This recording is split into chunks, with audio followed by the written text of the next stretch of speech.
Hello everyone, welcome back to Alone in the Dark Remake. Last time we played Emily Hardwood on Standards. This time we're gonna do the Edward Carnby scenario but on hard mode.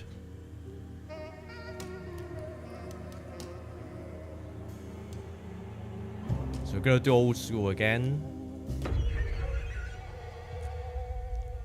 Just want to see the differences myself.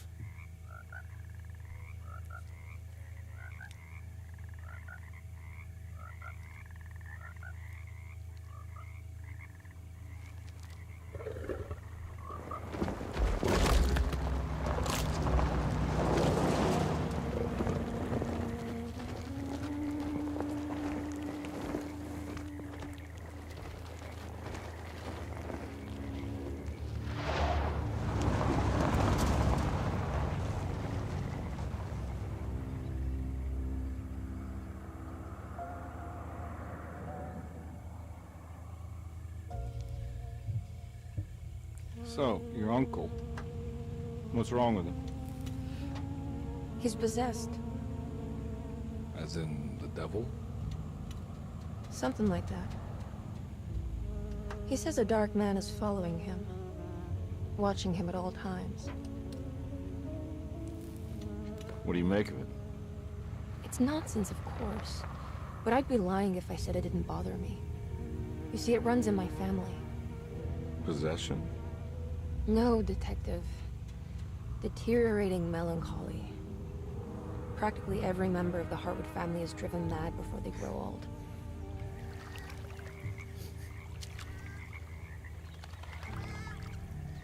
But Jeremy didn't kill himself. Is that why he's at your setup?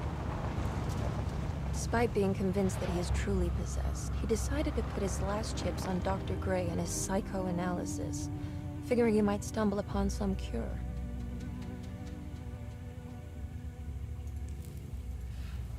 You mentioned the letter. I received a disturbing letter from Jeremy accusing the staff and all the other patients of being involved in some cult. And now they are also out to get him. Could it be real? Or is it all just in his head? It's a story he tells himself, Mr. Carnby. Anything to avoid the truth. Which is? That we're all terribly insignificant. That people mean so very little to one another. That there is no one out to get Jeremy Hartwood because he isn't worth getting. Here we are.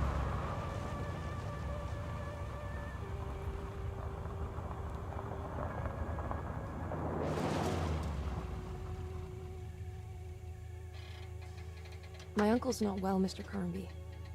I want to make sure he's all right. Then what's my part in this? You couldn't get a cab?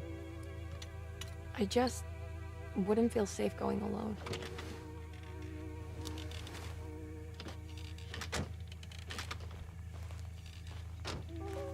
Did you bring a gun? Yeah. You think it'll actually come to that? No. But you might need to wave it around depending on how agreeable the staff will be.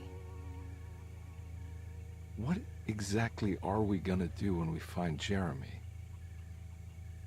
I don't know. Let's just find him first.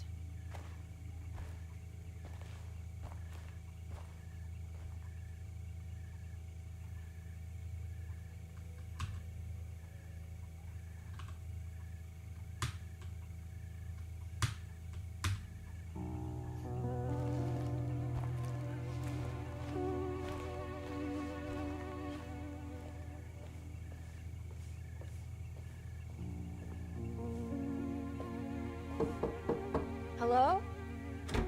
Hello? Looks abandoned. It can't be. There has to be someone around. Wait here. I'll go around back.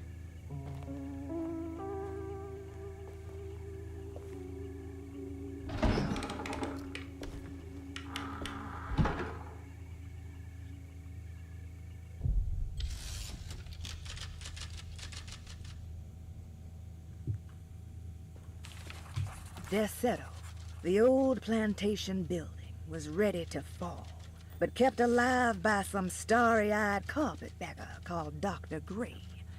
Seeing how the staff couldn't even be bothered with answering the door, Detective Carnby figured they would just head inside and grab Jeremy. He just needed to open the front door for Emily first, so she could talk to her uncle.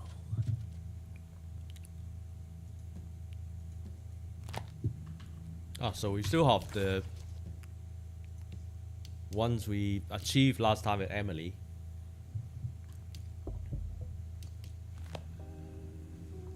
Okay.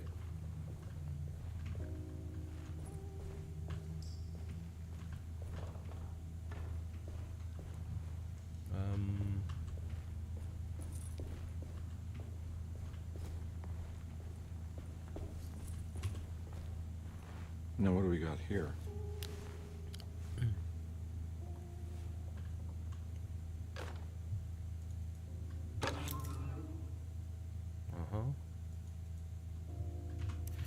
Yeah, I have to remind myself of the buttons because I played another game in between the last playthrough of this game and now.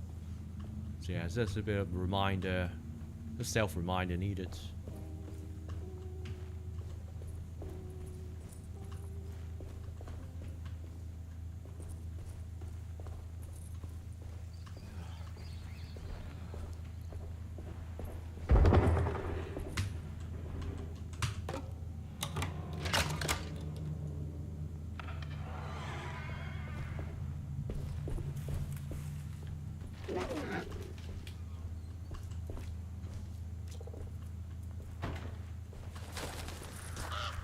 Nah, I'm not getting in there.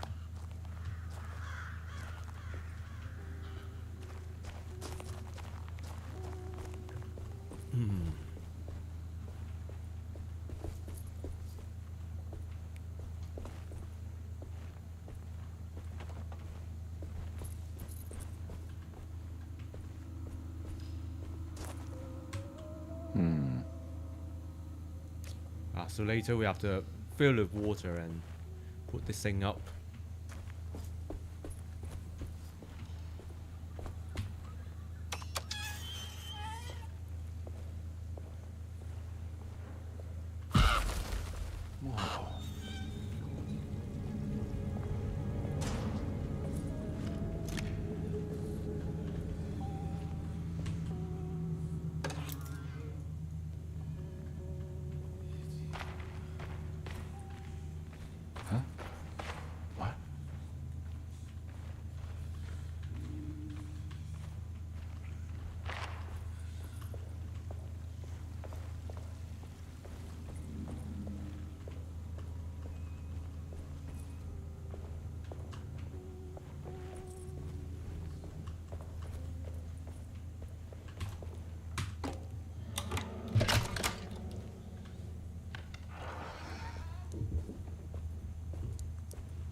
Every day your silence weighs a little heavier.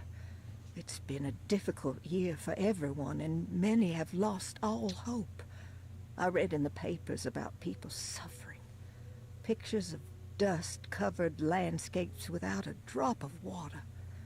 I wish I knew if you were still tending the earth, or if you had turned your back against us. I have started to look for help elsewhere. I pray you will tell me if I'm going down a path that you find disagreeable. With help from Baptiste and Charlotte, I found comfort in the practice of the voodoo. I have long been skeptical of that Caribbean cult, but it's been of good use to me. It seems all harmless in my book. I say some words dreamt up by the Creoles, and I carry around a small pocket of gris-gris. Nothing of this is mentioned in the Bible, of course, but the French quarter priestess tells me it's all connected. She says the Christian God is just one more perspective on the creator of things. That's what I like to think, but the other way around, that the spirits of her faith are just aspects of you, our Heavenly Father. I am so grateful for the words you gave Mr. Hartwood. We will sing your praises at St. John's Eve. The world will be blessed soon again. Only the sacrifices of the Old Testament compare to your demands. Let it be the truth. A mother of earth, wood, and dirt. A mother of 1,000 young. Sacred sand, $1. Black cat oil, $1.50. Devil shoestrings, a quarter. That makes $2.75, madame. What was that you were telling the doctor? A goat without horns. What does that mean? Ah, you must have misheard me, madame. I said no such thing. Please. I know I don't look like any of you, but I'm devout. I'm ready to do what it takes. Do not be so eager to sacrifice the few things you have left, madame. Now please, leave my store. A goat without horns. Okay.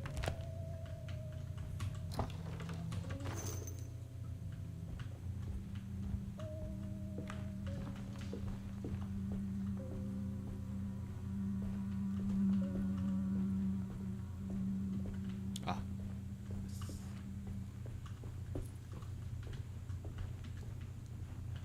Don't mind if I do. Mm-hmm.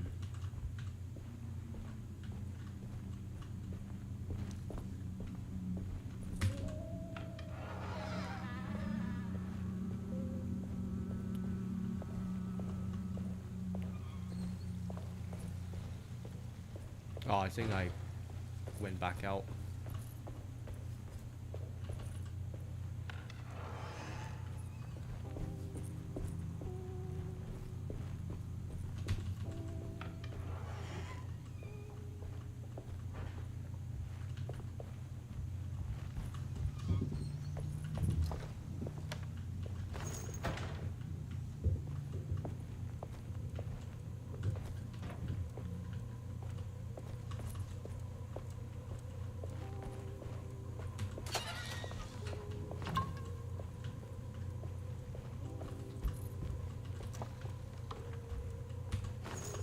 More ammo's always welcome.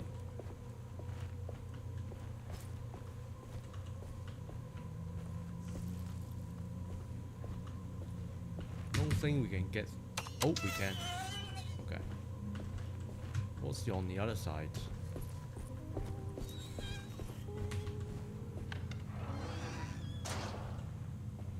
Oh, yeah, I remember now. Please do not touch the boiler. It is working after all.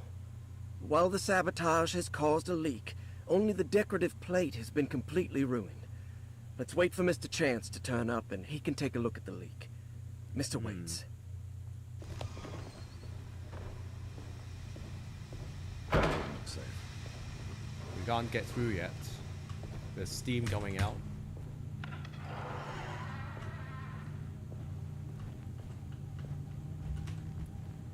Oh, okay, we can get through there, but let's look on the other side first.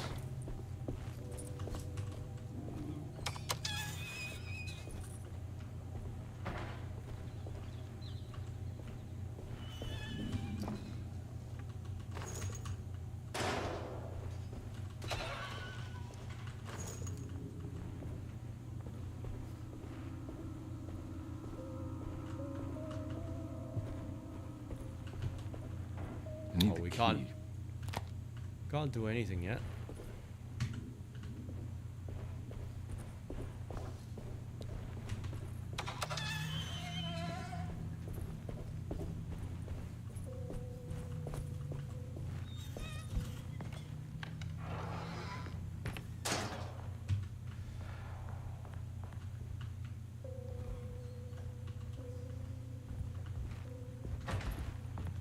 Okay, that's the same as in the other scenario.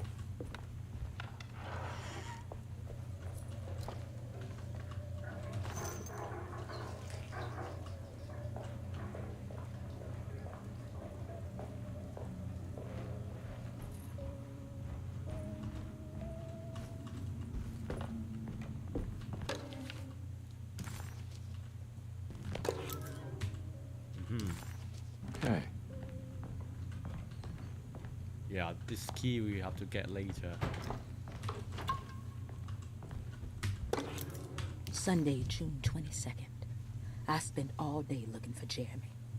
I should have cared for the others, but I'm scared that he will do something irreversible. Cassandra is upset that I didn't give her the latest shipment of pain medication that Waits brought from the post office yesterday. I would have given it to her, but the company didn't send a new key this time around, so the box is just sitting there on my desk. They must have figured we had plenty of their gimmicky keys by now. I only remember seeing one lately. Grace was playing with it inside the grand parlor. Unless it turns up by itself, it will have to wait. I have to figure out where Jeremy is. I think Jack knew something. That dog of his found a strange rot permeating the house. She's showing us, he said. Like those blots and streaks of fetid rot was talking to him.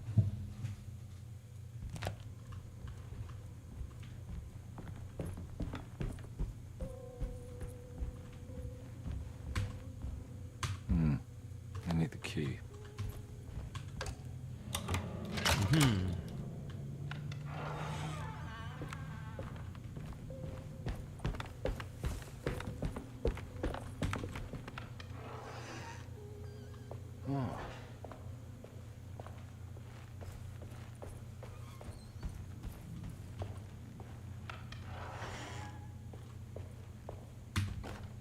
The Great Depression.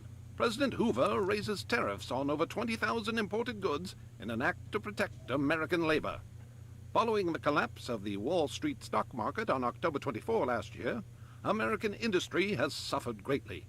Thousands of companies have gone bankrupt and left a large part of the American workforce unemployed. In an attempt to turn the tide, the Smoot-Hawley Tariff Act has been signed by President Herbert Hoover. By regulating commerce with foreign countries, the government hopes to encourage the industries of the United States to compete with cheap foreign imports. Superstition on rise. New Orleans voodoo stores and spiritual mediums see increased profit during troubled times. While the market has faced hard times ever since Black Thursday of last year, voodoo doctors and snake charmers see significant rise in number of customers. With the coming Eve of St. John on the 23rd, the police expect increased cult activity around Bayou St. John, the southern shore of Lake Pontchartrain. Voodoo rituals in that area on the Eve of St. John have a long tradition reaching back to the first snake worshippers brought as slaves from West Africa. During the 19th century, its practice was popularized by the legendary Marie Laveau, and has since been embraced by many of the Creoles and the surviving aristocracy of the French Quarter. Author seeks asylum.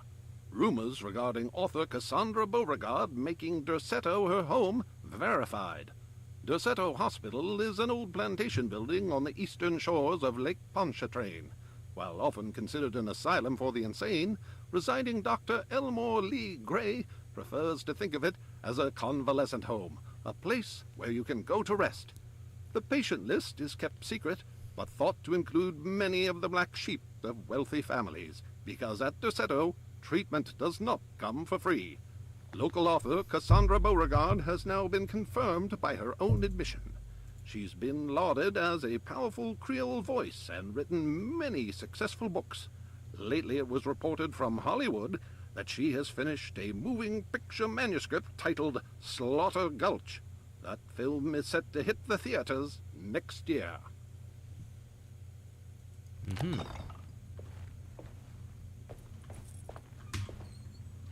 Oh, so this door can now be opened at the beginning. So I mentioned this is still blocked.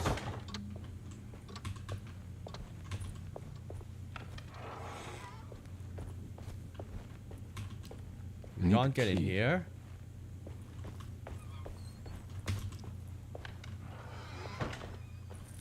Can we? Oh yeah, we can. That's how it's supposed to be. Thanks.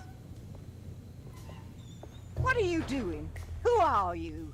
Whoa, pardon me, excuse me. My name is Edward Carnby, private investigator. I hope you don't mind we let ourselves inside. I do mind. This is private property. You can't just barge in here. I'm sorry about all this, but I'm looking for my uncle. It's urgent, and no one was answering the door. We can't hear you knocking anymore. None of us can. Who is your uncle, darling? Jeremy. Am I right? She has that Heartwood gloom, doesn't she? That's right. I'm Emily Hartwood. I just came to make sure my uncle is all right. Well, he is unavailable right now. You will have to come back another day. Unavailable how? Is he sleeping? We can wait. He's lost. Don't I know you from somewhere? Who's your man again, Miss Hartwood? My name's Edward Carnby. Private investigator. Splendid. Enough! All of you! Get back to your rooms! McCarthy, keep your eyes on the child. And you two, please leave immediately. Look, we're not here to cause any trouble. Just let us see the old man, satisfy the curiosity of my client here, and we'll be off. Jeremy has gone missing. There's no need to worry, but it might be some time before he turns up. The whole staff is looking for him. What? He ran off? I don't have time for any of this. Please, come back tomorrow. All right, in that case, we'll just wait in his room. You don't mind, do you? It's upstairs, right? Wait, you can't. Don't worry, we'll be discreet. In the corridor. It's the first door on your left. I'll tell Dr. Gray you're here. Excellent. Thank you, madam.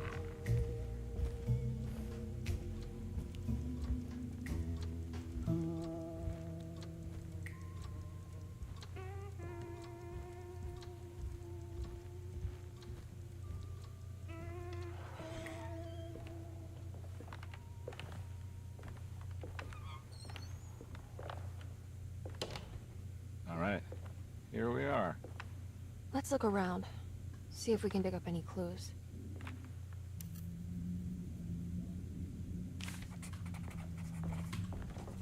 Okay, we're lacking a piece. We still need this key.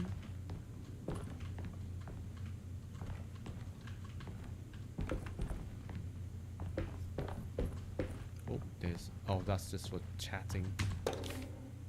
Every night the dark man stands opaque at the threshold of my room, counting the days until my spirit spills out of my tired shape.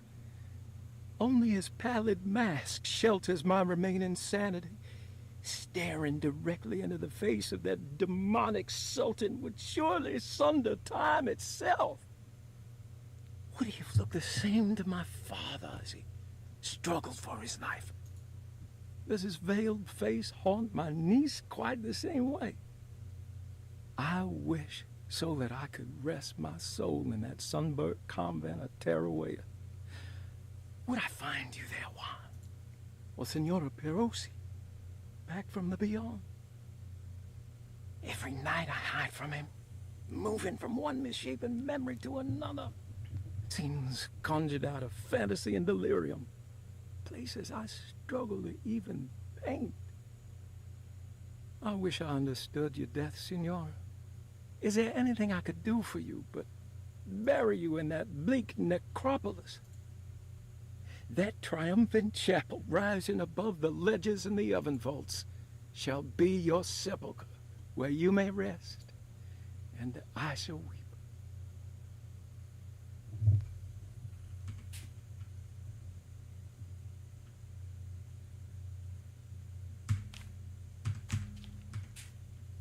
How did you first come to understand such things, Senora?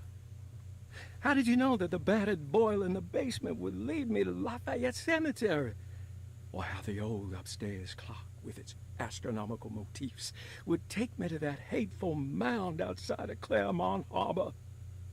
Those are my memories, my past. Is there perhaps a chance, if ever so small, for me to see Tarawea? Oh, I want that more than anything. Please, let my talisman take me there. Let me sit with Juan under his Bodhi tree.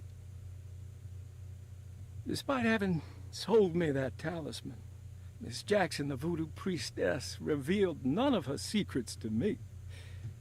That's why I had to travel to Tonka. Instead, She cruelly told Baptiste, my caretaker, that he would be betrayed and killed in the most awful way. That the one he loved would pierce his thigh with a sharp spear, and that he would be devoured by his own mother. What a terrible thing to say. The people of Deseto are becoming dangerous. They do not understand what they are doing. I must do something to stop them. I tried talking to Dr. Gray, but he confuses my worries. He's caught up in treating me. How can he expect evil to be cured with medicine and conversation? The orderlies, the housekeeper, and the patients are all deranged. They will call upon evil to enter this world. All will be lost. Everything. Unless I can find the clerk, Mr. Waite. He seems to be a clear-thinking man. Maybe Beauregard. The dark man offered me a prison, and I accepted. I signed that miscarried contract and entered the dark pact. Everyone is safe, except for me.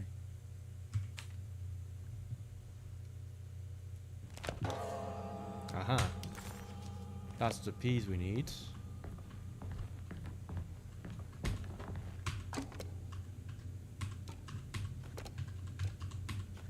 This one's fairly easy.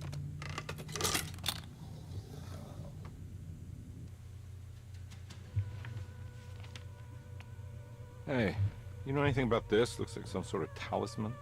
No, I don't. Oh, help me out here, will you?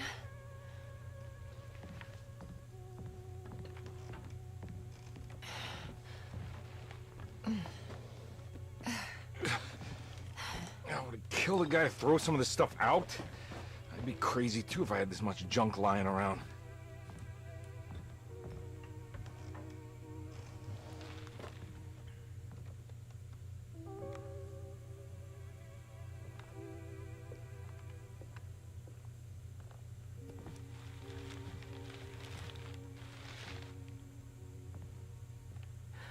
Oh, wow. That's striking. I want to save this one.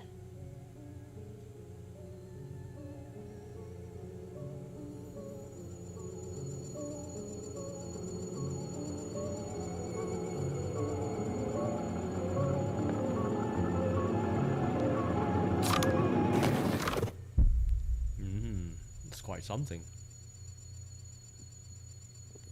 All right, come on. I want to go see Dr. Gray.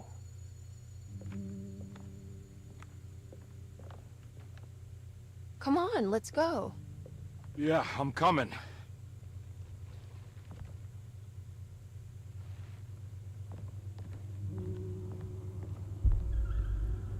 Miss Hartwood. Emily?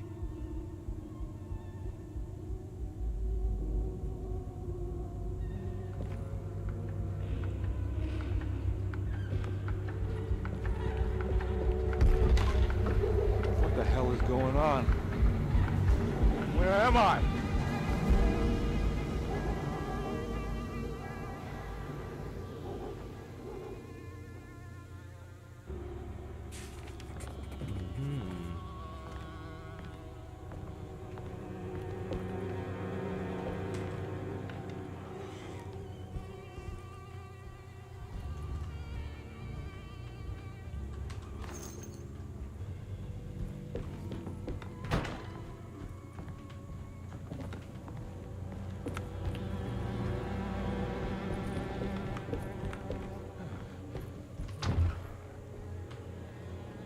Okay, now we get to go outside like in the Emily scenario.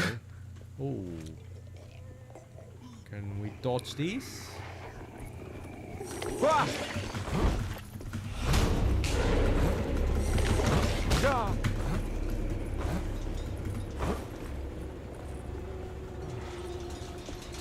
What the hell is going on?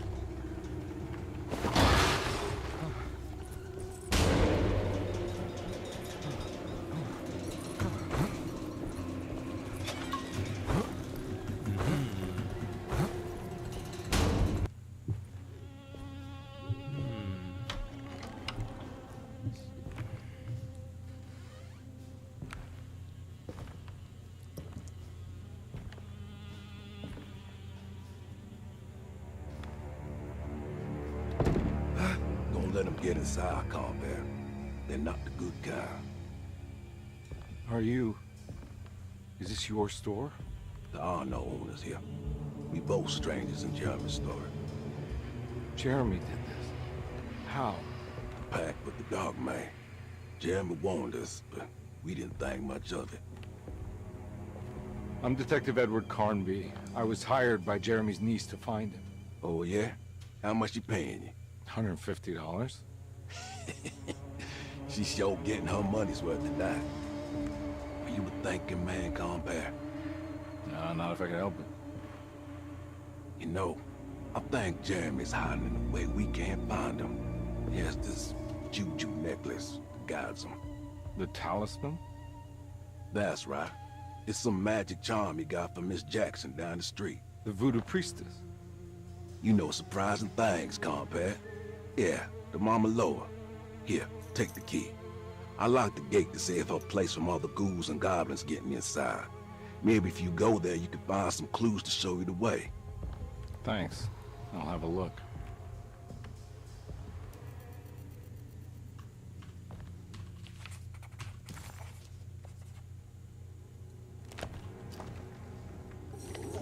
Ah!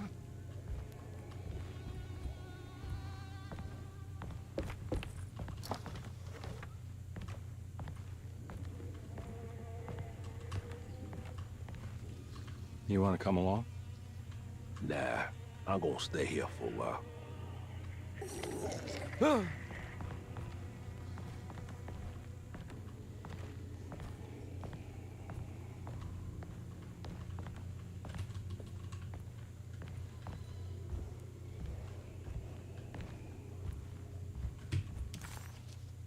Detective Carnby hesitated to buy into the stranger's explanation, but it was all he had.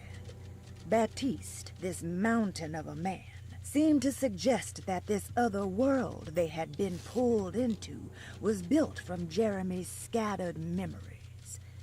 It sounded crazy to him, but Carnby couldn't exactly deny the situation he found himself in. Baptiste believed Jeremy was able to move freely between worlds using a talisman he got from Miss Jackson, a voodoo witch doctor that made a good living from alleviating the rich from their ailments and their money. In hope to find Jeremy, or a way back to Derceto, Carnby set out to investigate Miss Jackson's place.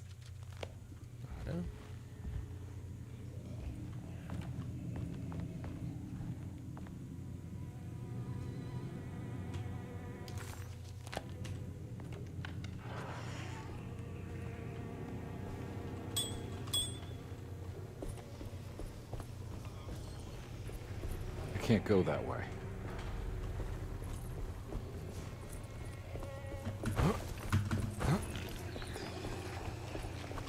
What?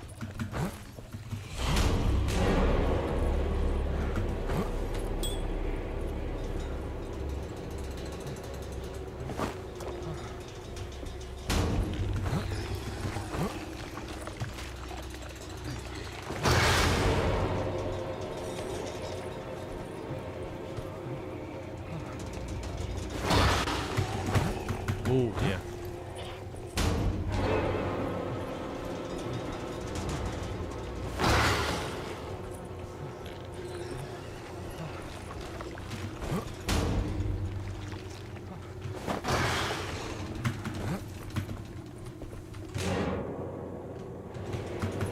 I can't go that way.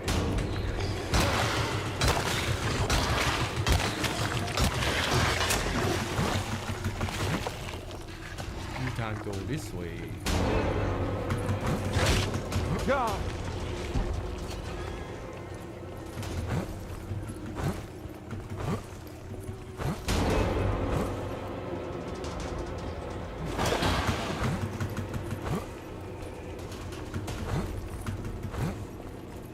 Oh.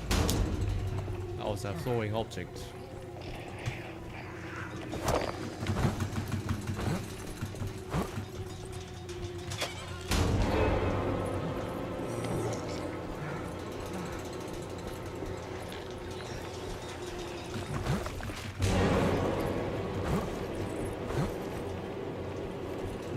gang pack here.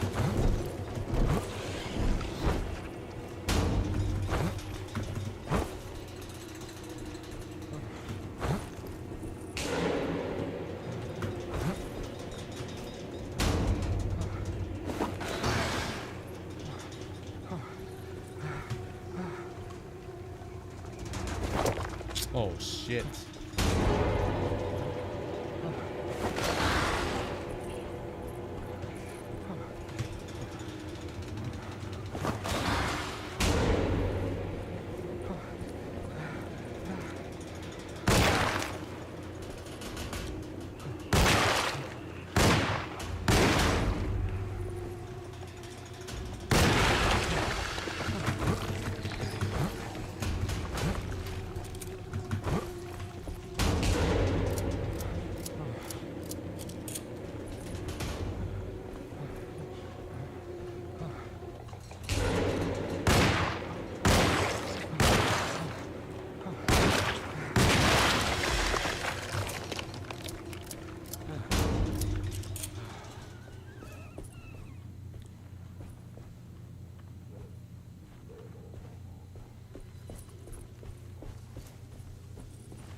Okay, there's nowhere to go here.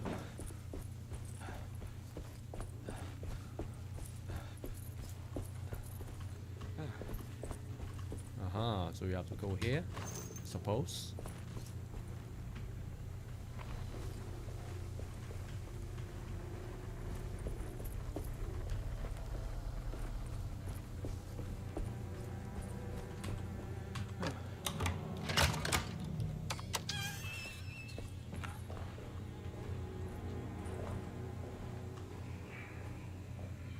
I think there are enemies in here. Yeah, from what I can recall.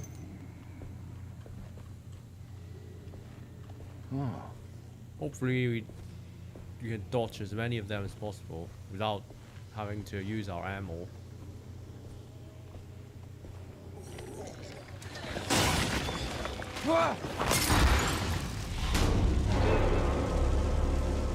Oh, right. That's not enough to...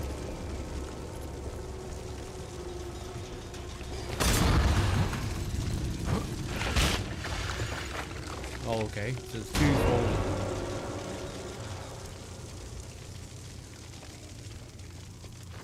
Yeah, this way we get to conserve our ammo.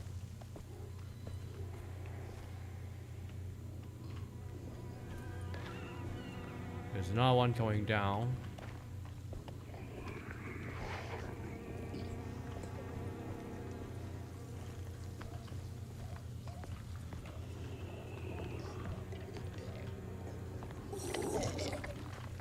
It's one of these tough ones.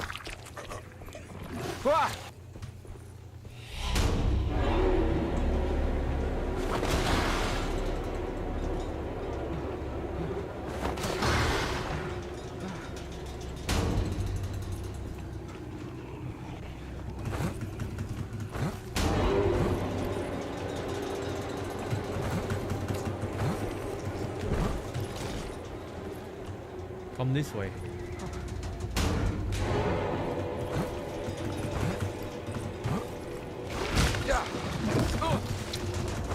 He's too fast for this to work.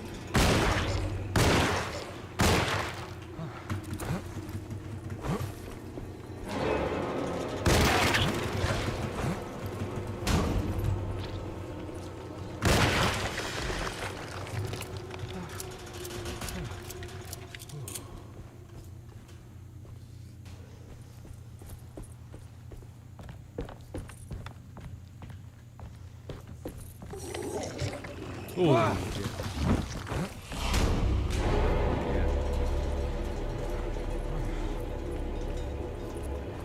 There's no throwing up.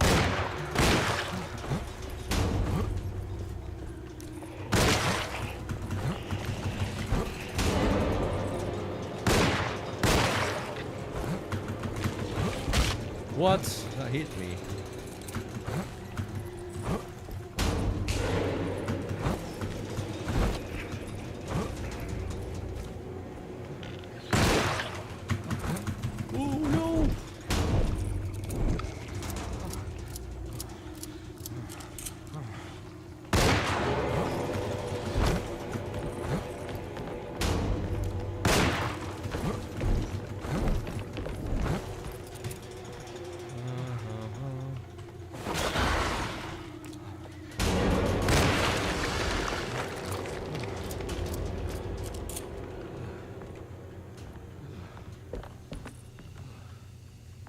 lose a bit of ammo, but not too much health, thankfully.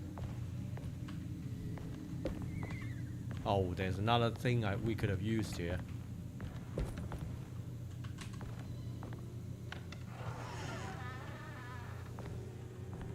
I recognize this place. It's Miss Jackson's seance parlor.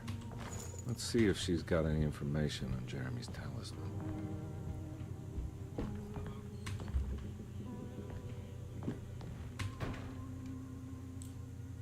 Oh, It's that's the the talisman, like the one in the painting.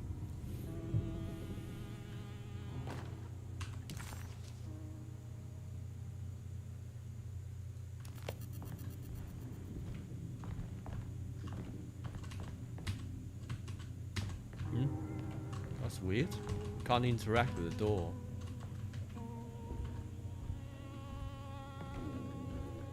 Any more? Ah, my drinks are full.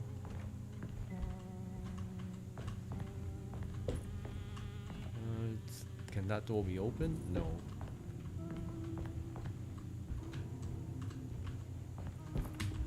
I think it's meant for the talisman. Ah, that's the first talisman puzzle, but I don't remember the code. Is there any hint somewhere?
I think it needs numbers, like coordinates.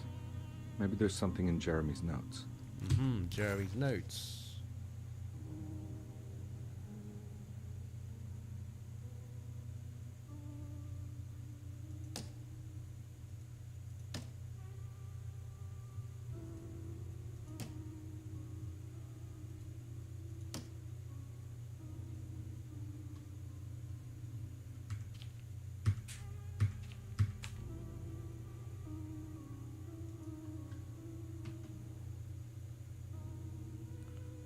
So it's 358.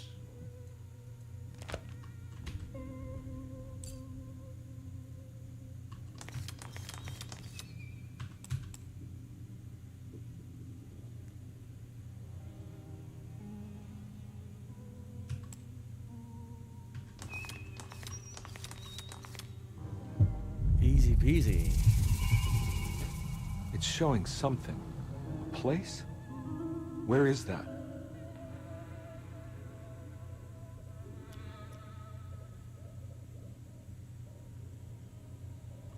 Huh.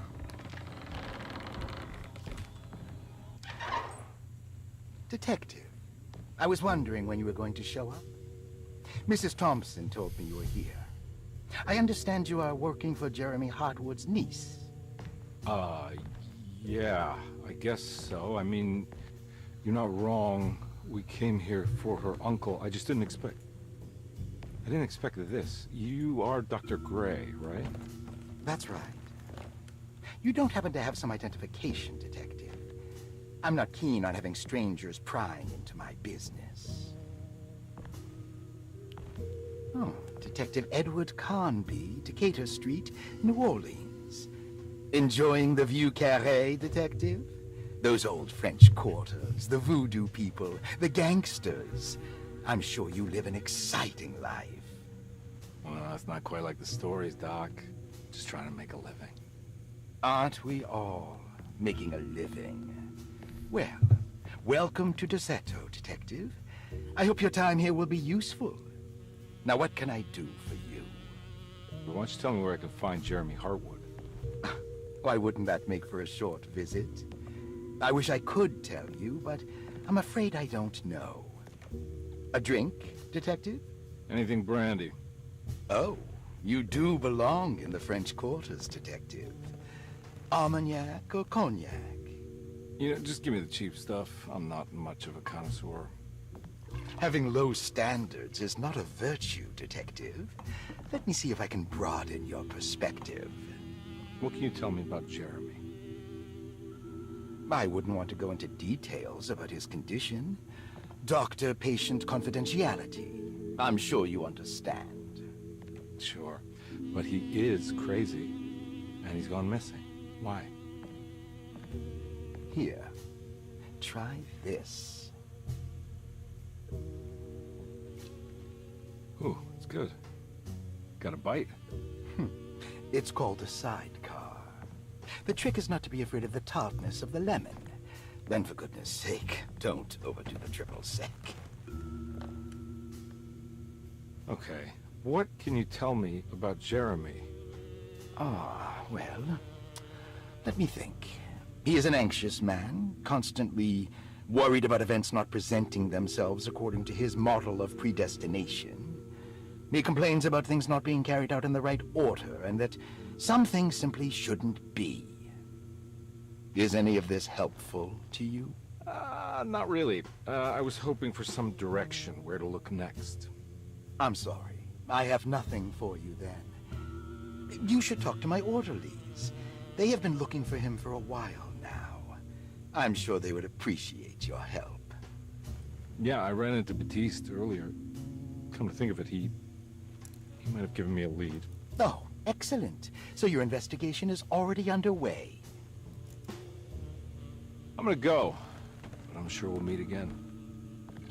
Looking forward to it. Safe returns.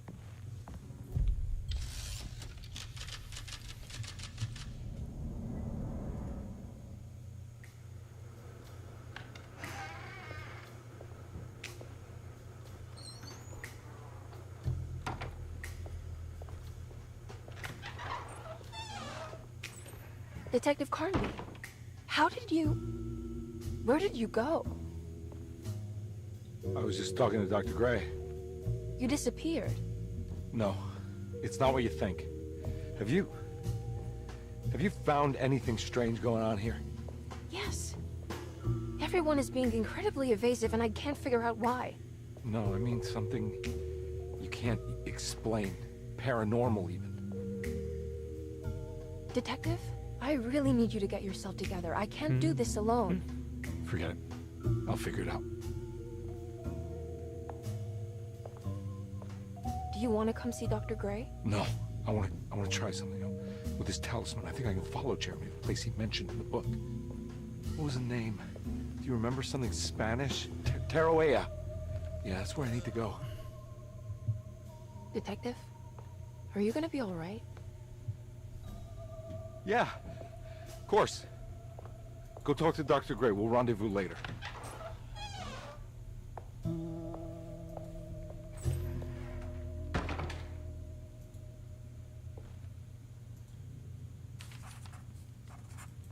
This talisman brought me back from the French Quarter in the blink of an eye. If Jeremy can travel so easily, then he could be hiding anywhere, even Tarawea. If he can do it, so can I. I just need to figure out how the talisman works. Saw your notice in the boiler room. You should know Mr. Chance won't be coming back. I got no business being in there myself, but you can take a valve from the wine cellar if you want to try to stop the steam pouring out. Be careful. Dr. Elmore Lee Gray is disabled.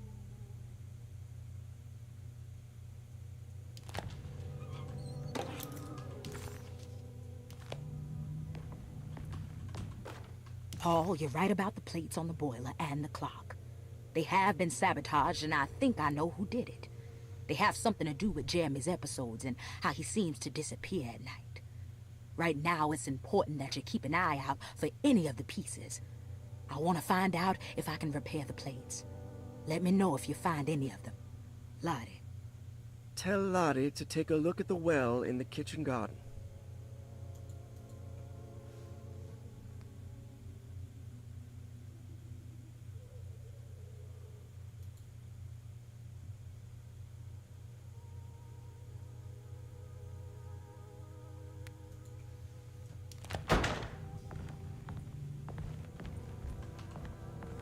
need the key.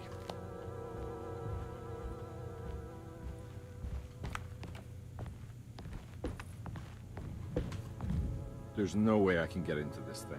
Better leave it alone.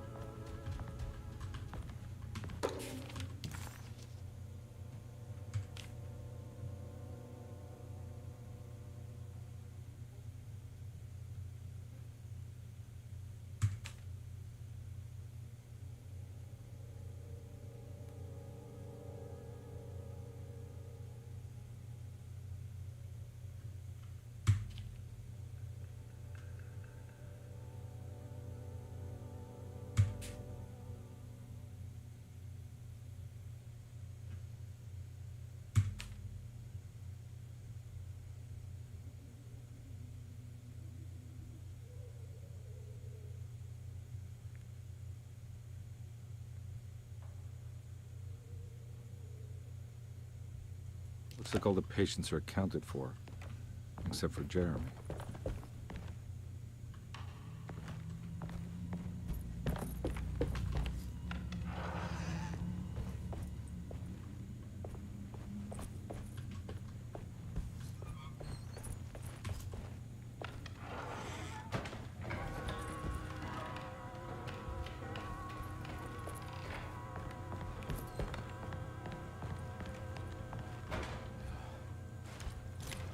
Oh. It's stained. Looks like some kind of... This must be the clock that Jeremy wrote about in the commonplace book.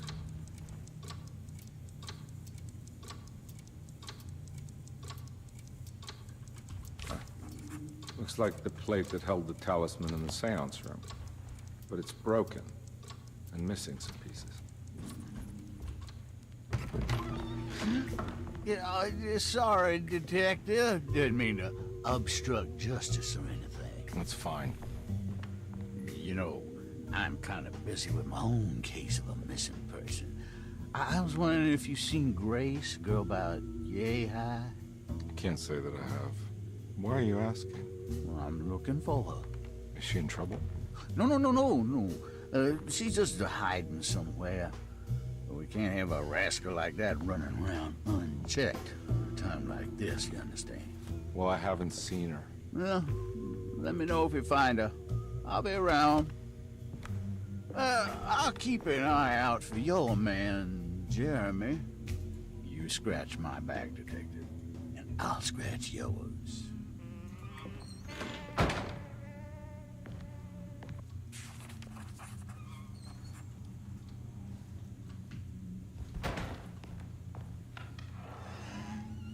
Looks like everything's back to normal here.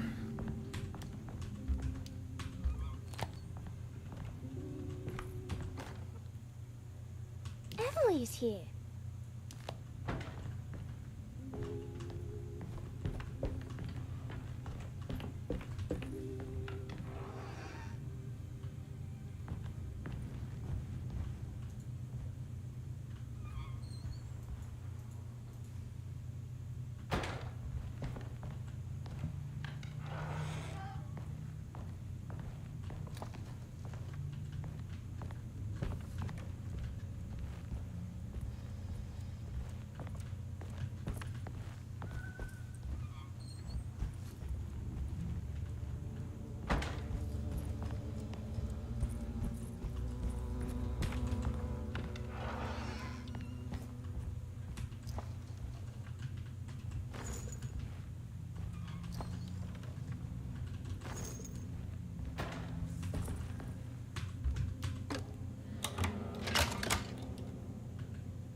Eccentric.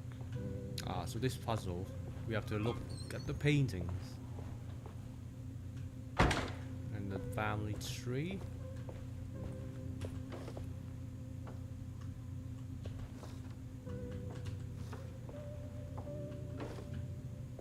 These paintings got some grim-looking rot on them. So it's William Franklin and Nora.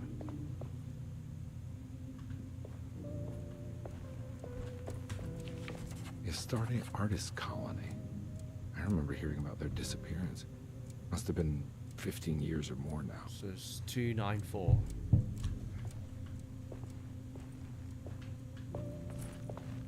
And then there's another note saying what the number, what symbol the numbers I correspond crossed to. the thresholds to my intended destination without a focusing device. My talisman now knows these roads, and I have no need for the plates. I can find my way to Lafayette as easy as I find my own room. I visited the grave of my father and seen the oven waiting for me. Thank you for opening these doors. I now must summon my courage and go back to that hateful mound outside the oil rig. I hope you'll be feeling better when I return. Jeremy.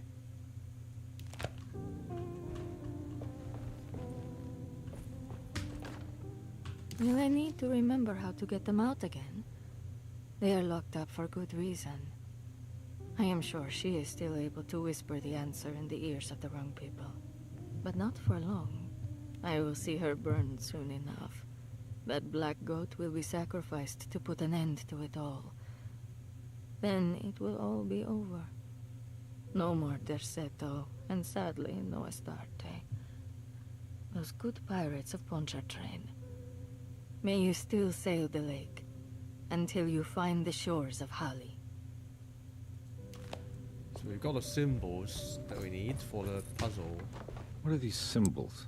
Looks like alchemy, or star constellations.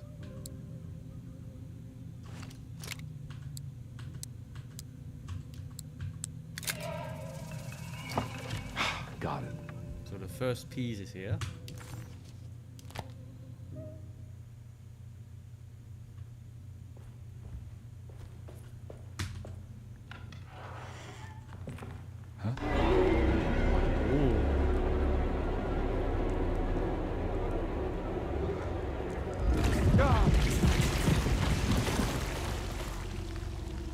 Wow, that's interesting. Oh, I got hit by... so we just have to run there. I see.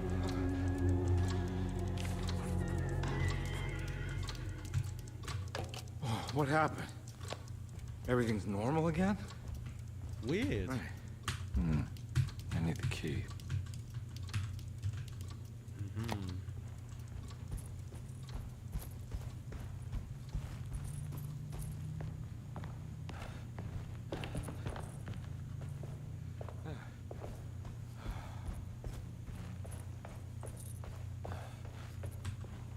I need the key.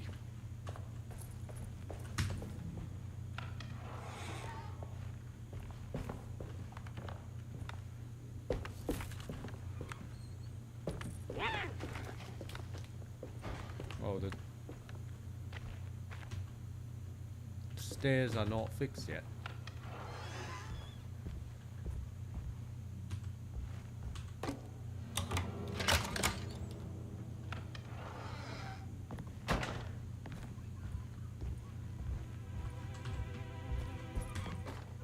Lost Plantations of Louisiana, Thierry Briglow, 1917.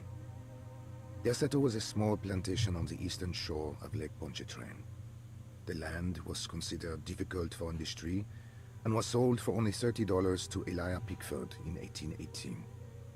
Pickford employed hundreds of workers from nearby New Orleans to clear the woods and build a small plantation mansion facing the lake with a striking Greek Revival temple facade.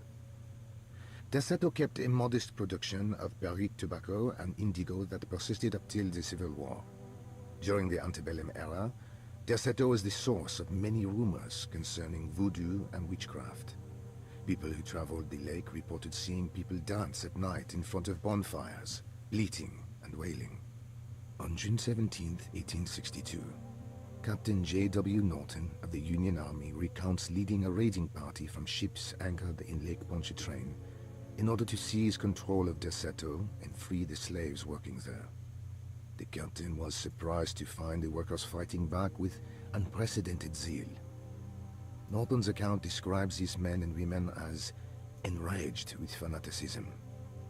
Pickford reportedly tried to placate the raiders, but was shot in the confusion. Captain Norton left the mansion burning and retreated to his ships with his men. Derceto was left in ruins for several decades. The ownership of the land was long disputed and returned to the Ledoux family in 1901. Several police reports were filed during the following years as the Ledoux tried to get rid of a camp of squatters on their land. The police made several visits to remove the trespassers, but the people kept returning. On November 1st, 1907, Inspector Legras of the police charged a deadly attack in order to save several children kidnapped by the squatters. Many were killed, and even more were jailed. The following year, Ledoux rebuilt Derceto, incorporating the surviving stone foundation and adding a magnificent wrought iron conservatory. The farmland had been reclaimed by the surrounding woods, so it was no longer profitable to use as a plantation. Instead, the house was turned into an artist's colony. The Astarte Artist Colony was a successful group of artists, including figures such as painter Heinrich Cassel and poet Nora Keith. The group was also known for their beloved Mardi Gras crew called the Pirates of Pontchartrain. On September 29, 1915, a tropical hurricane tore through Louisiana, causing Lake Pontchartrain to flood New Orleans. Due to the remote location of Derceto, it took almost 2 weeks for outsiders to learn that the artist's colony was abandoned. The 12 residing artists had all vanished without a trace. The empty mansion of Derceto still stands on the shore of Lake Pontchartrain, with much of its temple facade intact. The Ledoux family currently has no intention of repairing the house.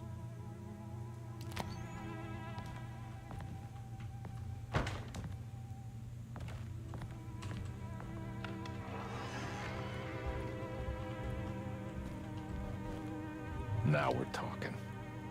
Now we're talking.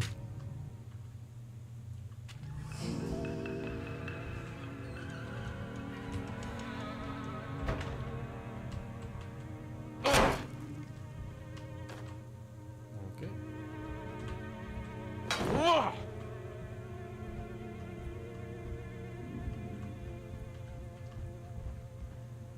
It's wedged shut.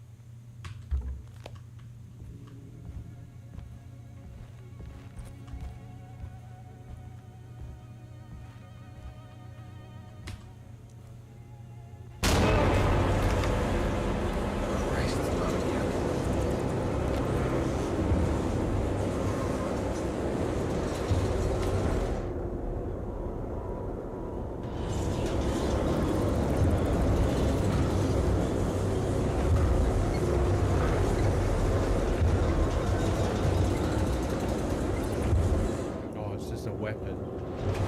How to get out of this place?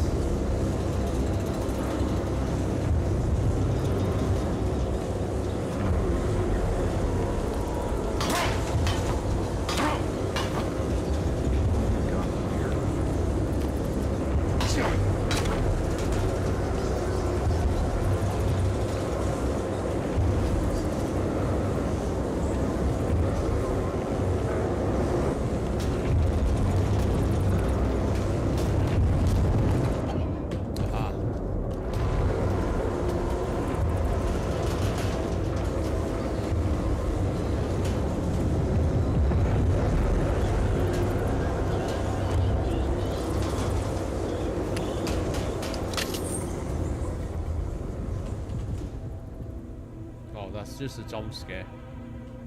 What the hell is going on?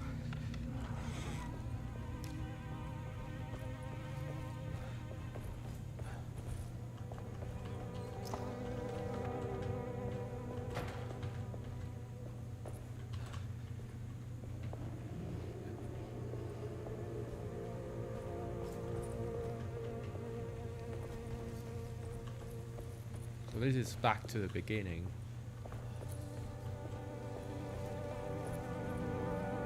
Oh, that's the place. No, I don't think it's here. It's in the other room. Place with a well.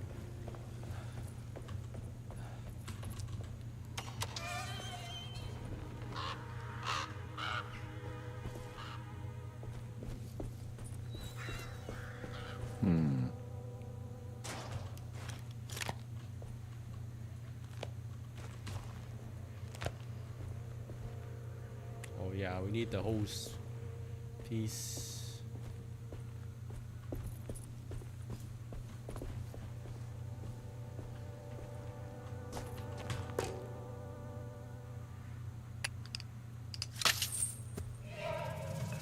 Got it.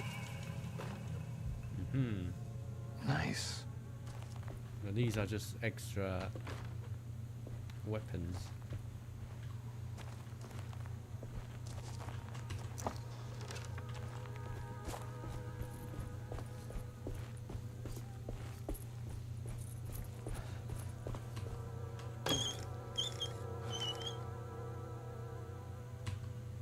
Huh.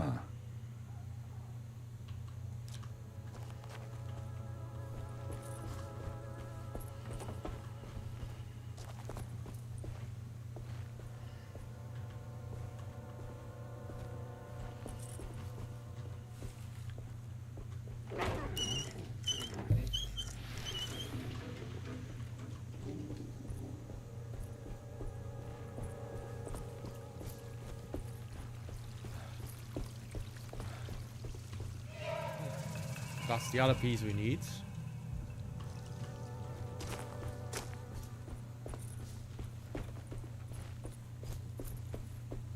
I don't think we can get through here yet, but let's check. Yup.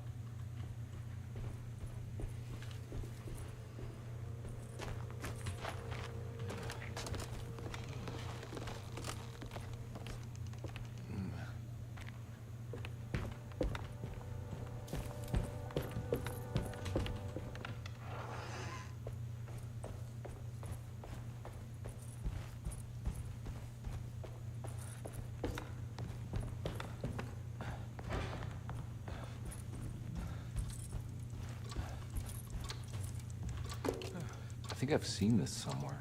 Mm-hmm. We can't move the piece in the middle, so we can only move the pieces on the sides. Oh, we can rotate as well.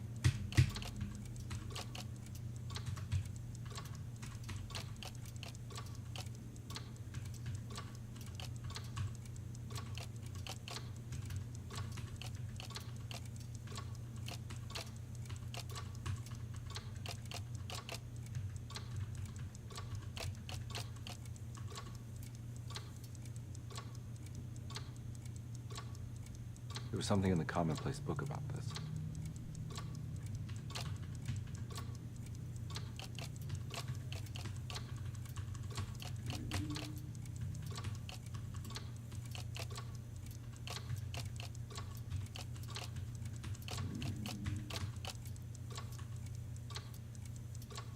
Okay, so I think we're close. Just permuting the three on the corners to check which one's correct.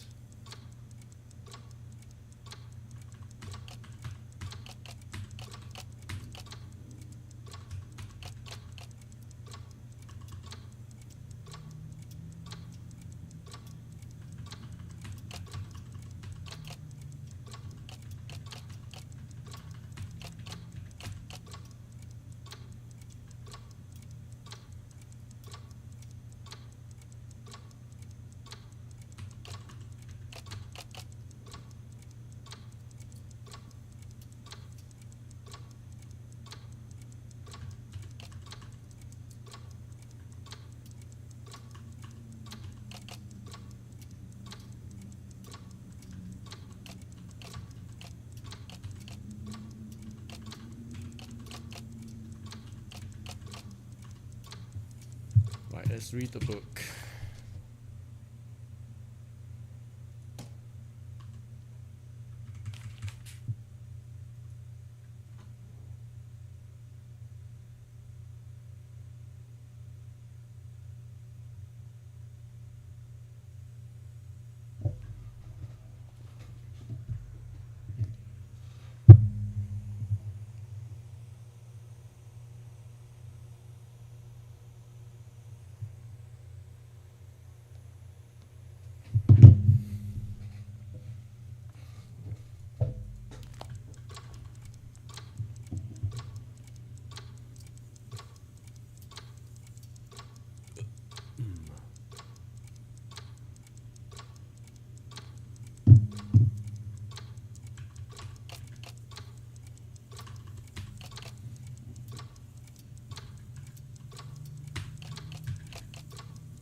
actually.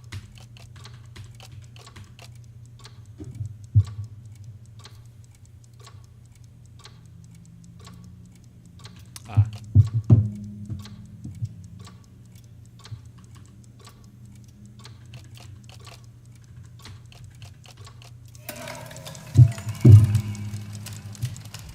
I think the clock broke. Or maybe it just stopped at a very precise Look at the place. clock. So it's 3, 6, 364. So it's some order or another.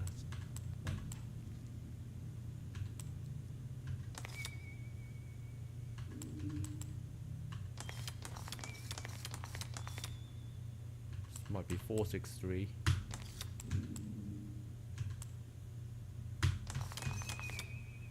Or 436.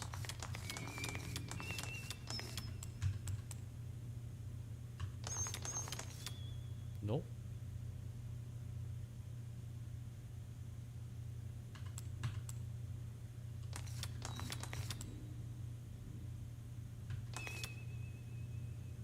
Three, 4, 6, so it must be 6 something.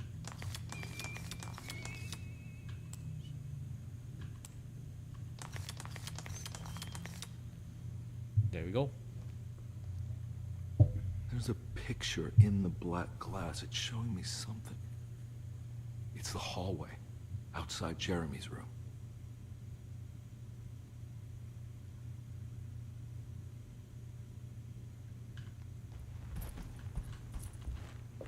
Is this hallway back to normal? Yeah. Is this Jeremy's room?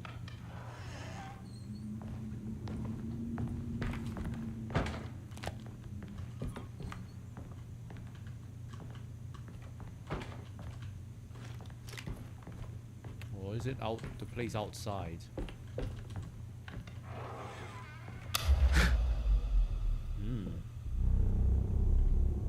It transforms again. Ooh.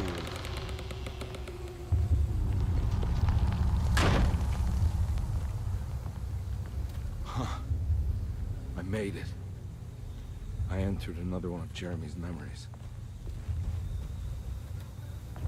Oh, this place is bad, I remember. When I was playing as Emily, this place is tough. Ugh.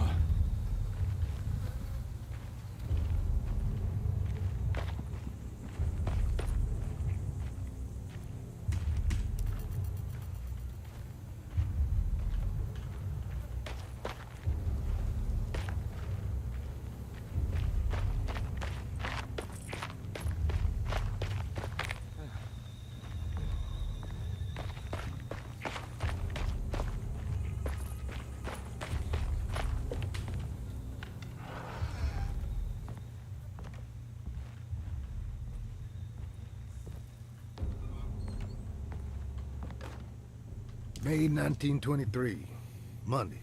All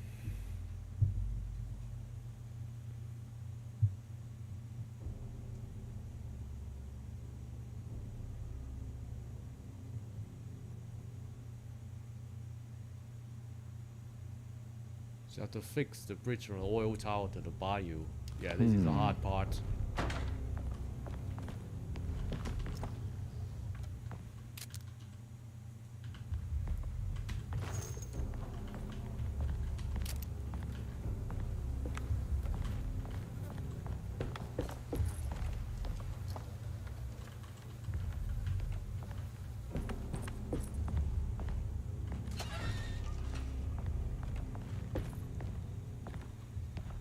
I need the key. Key.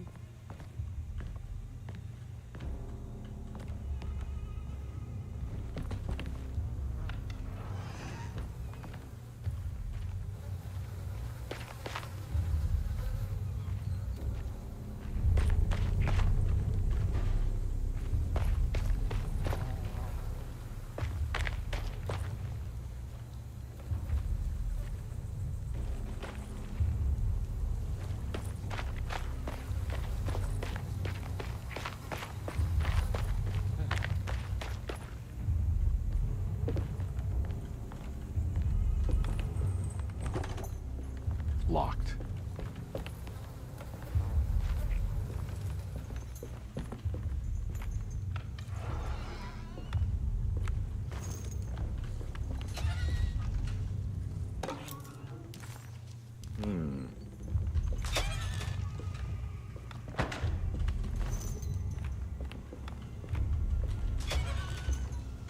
Can't pick up any health because I'm full.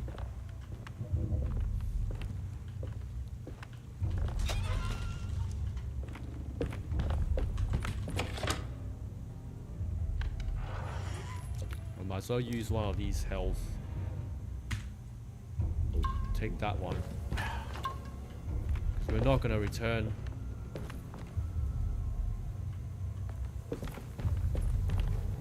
Then we have to go back to the room with a key needed.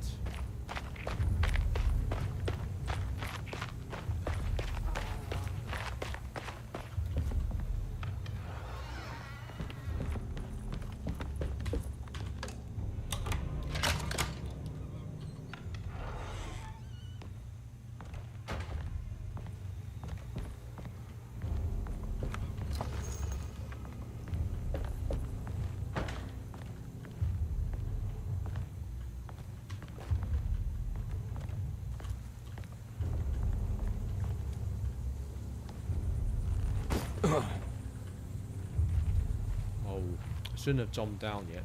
I'm not quite ready.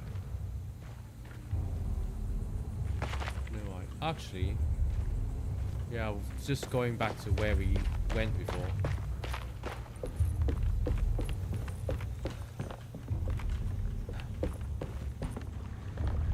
There's something missing. All right.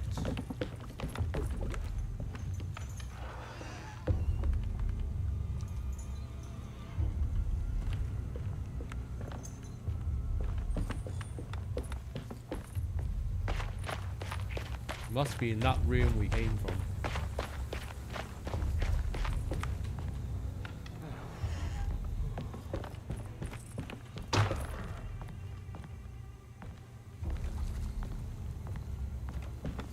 We haven't looked through this room yet. That's the one we need. Got it.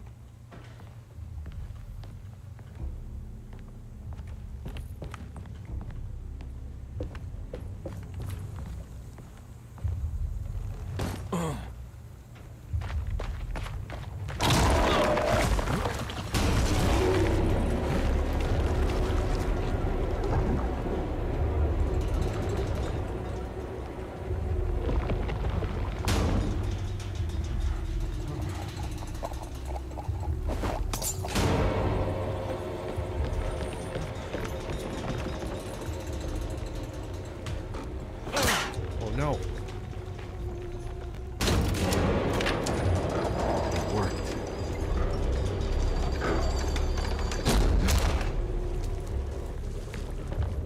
Well, I see a few deaths here before we can advance. Because this part is so tough.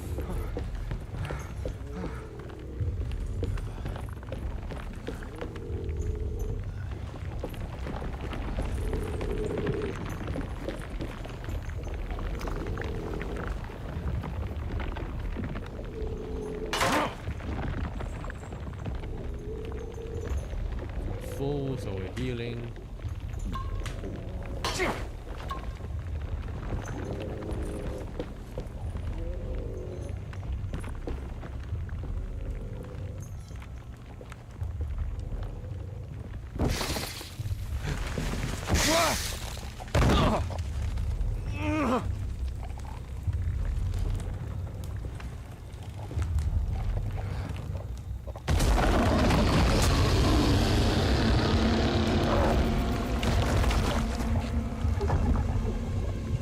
He's not gonna come up, so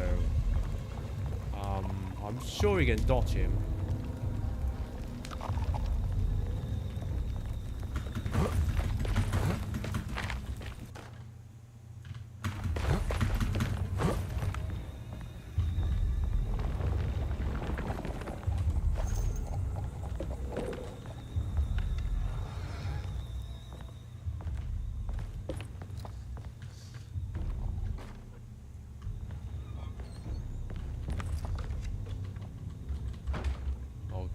full on bullets as well.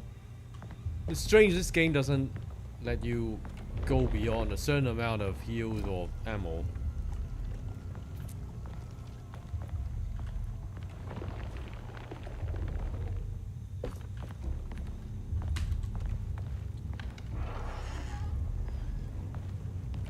Okay, this way.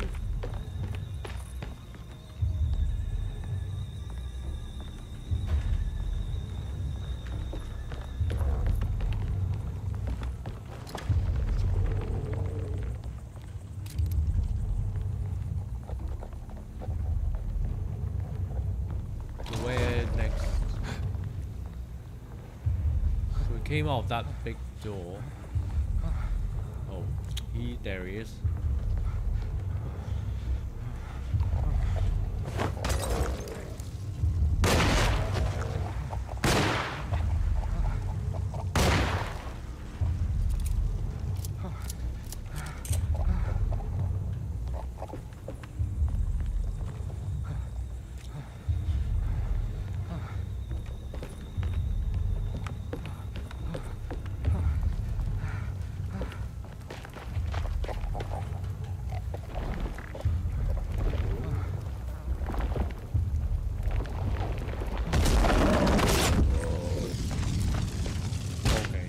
Dead.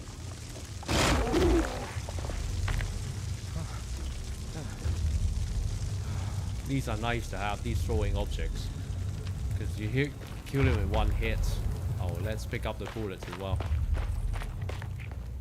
because we lost some bullets. We didn't need to shoot extra shots, because it turns out the throwing objects instant kill them.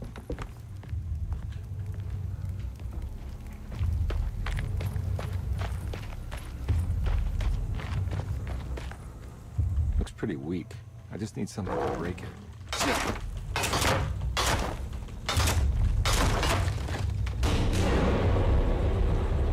Any more?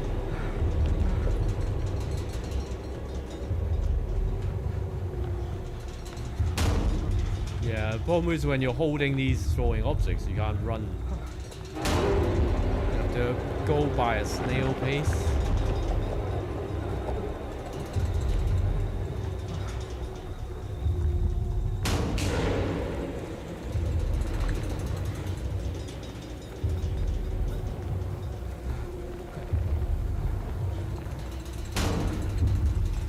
This is not an explosive either, so it's not that good. I accidentally released the object.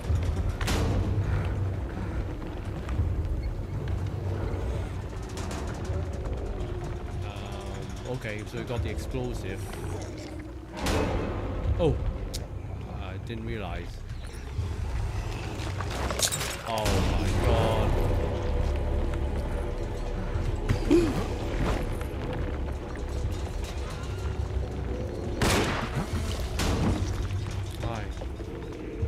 Can't be bothered.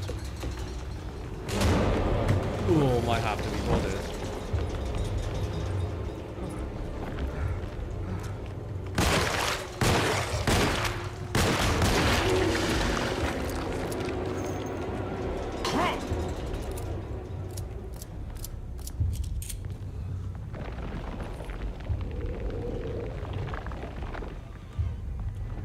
He dodged my throw, that's annoying.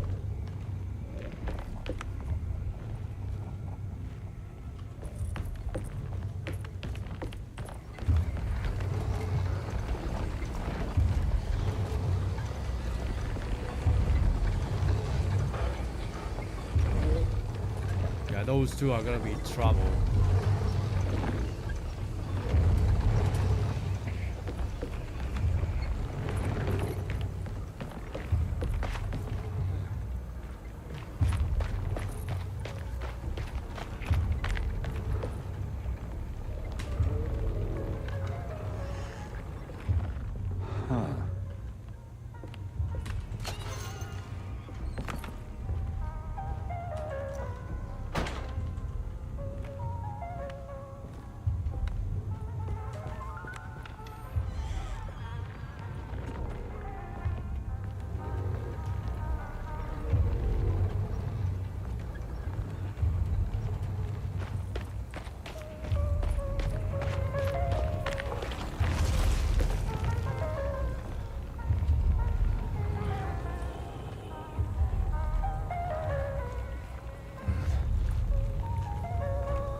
do a manual save here.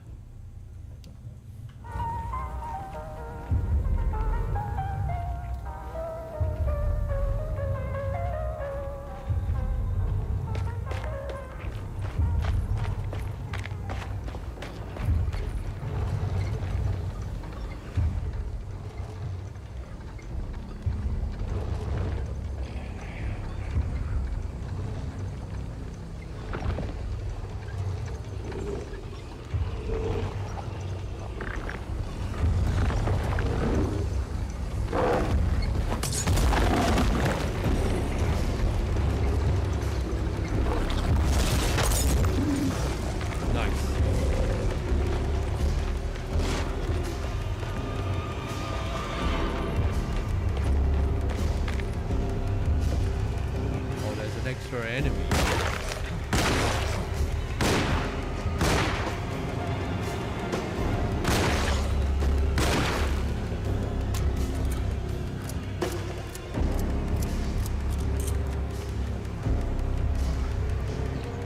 Stop shaking.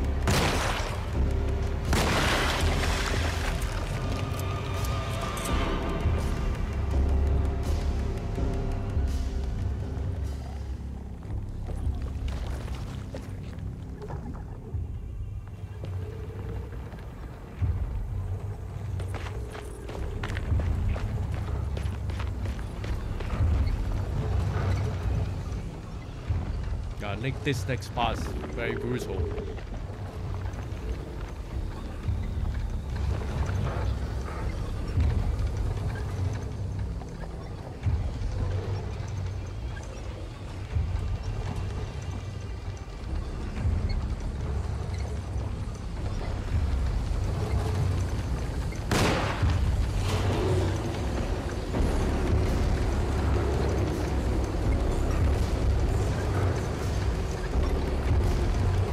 Not coming this way.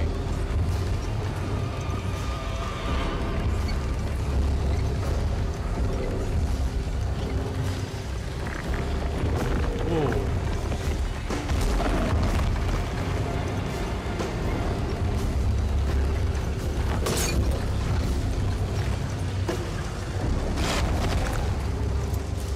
Nice. Both are dead.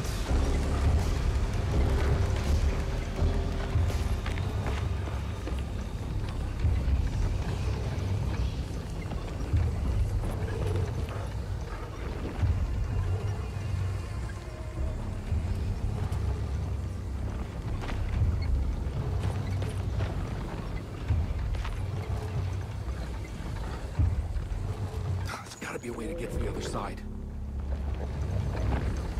Oh, there's more.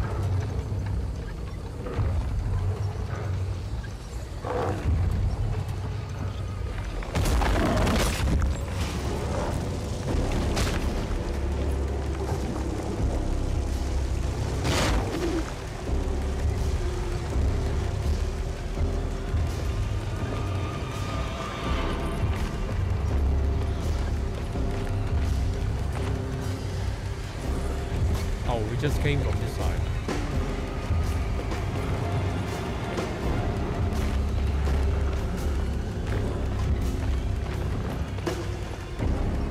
It might be much easier if we can kill the other crocodile now rather than later.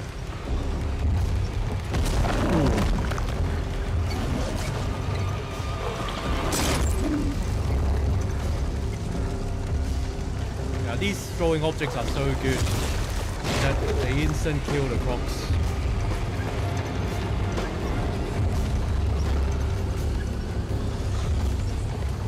Good.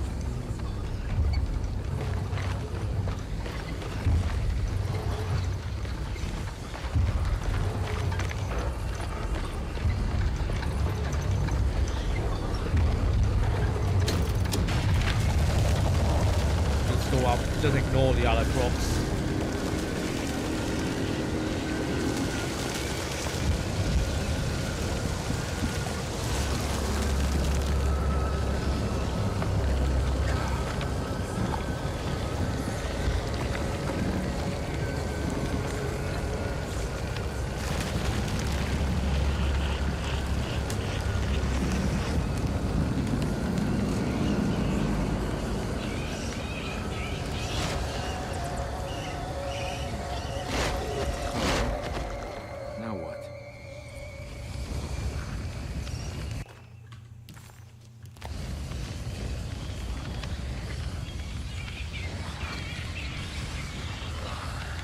Come on, Carnby.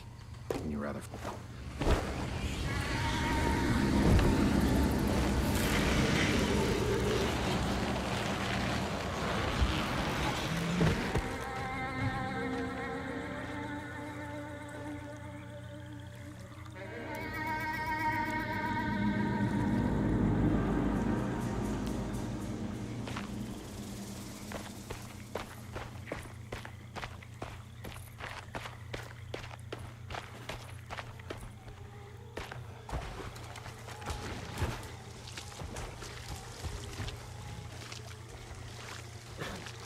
Oh, there's... Ooh, I think we have to run. Can't...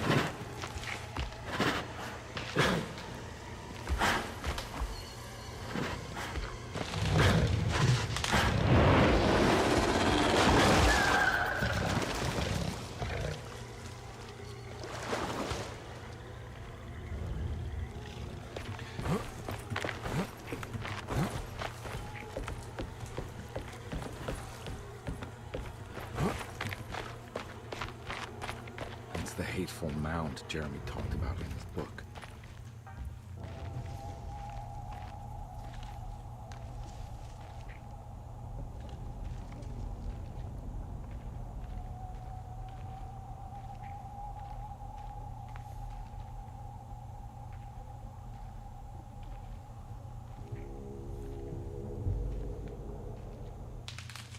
Don't come any closer.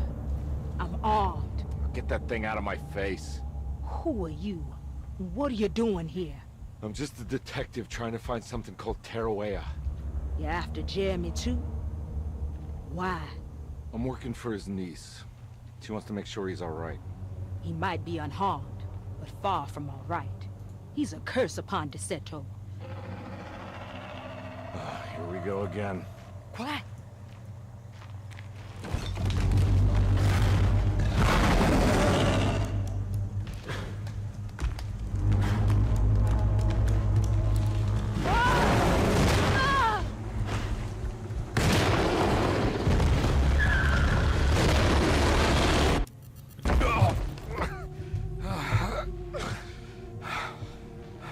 Oh, Christ in heaven.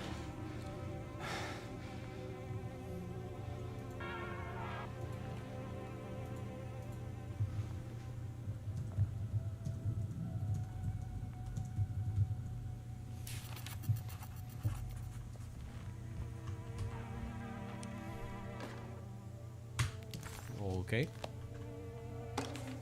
Clue. Reflections on the Power of the Verb in Certain Texts by Juan Luis Jorge. To act is in itself divine. Even the slightest movement of our hand is evidence of our soul in motion.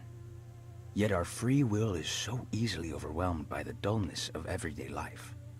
Our actions become rote and rigid, in spite of luxury and comfort. True divinity is found in the choice of leaving the stage where we all perform. People who discover this freedom unexpectedly will be struck by the terror of this revelation and become paralyzed, or worse, turn to suicide. However, if you are able to weather that storm, you will discover that there is a divine path beyond that fear. There is a chance to dismount your destiny and make something new. Something that hasn't been planned for or predestined. There is difficulty in explaining this type of acting as it transcends our everyday choices. This isn't some banal decision choosing one career over the other, or even who I should marry. Leaving the stage, no matter how, isn't a matter of course correction. It's a rejection of the story that the creator is telling.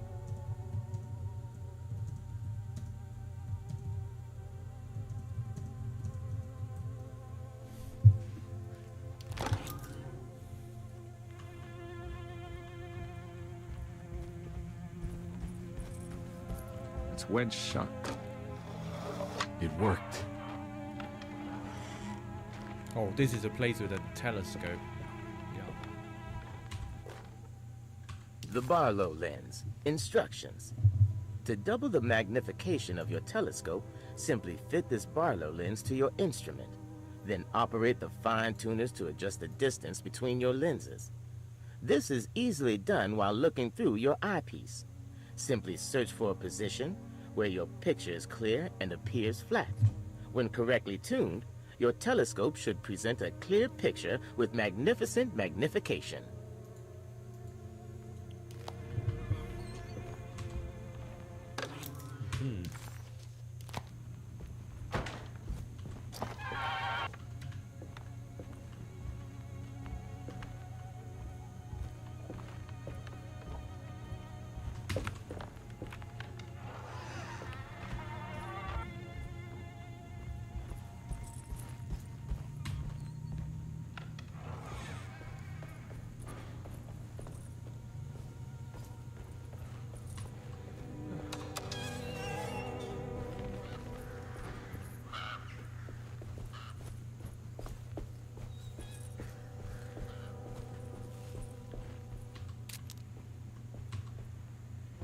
It's not the door here.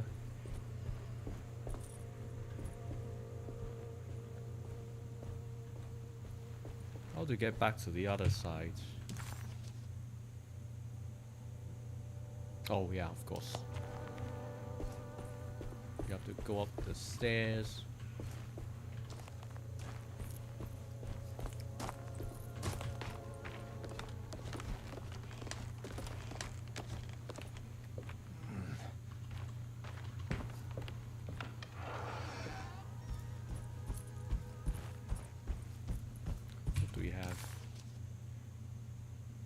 Sitting room key. Is it for the other box in here?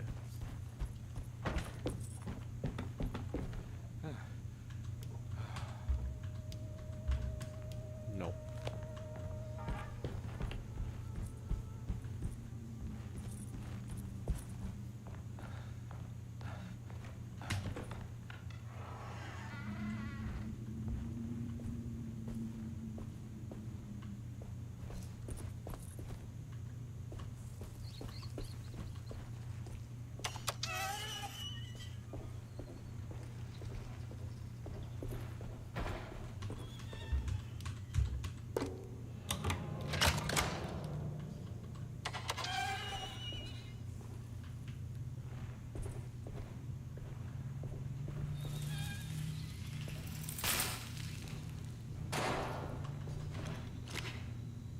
Lacking a piece in the fuse box.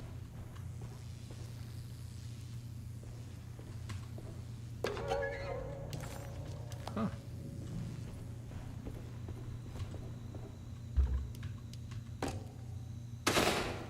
Oops.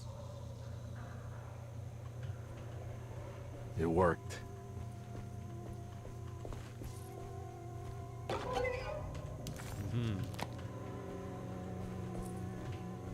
Now we have to go back to the boiler room.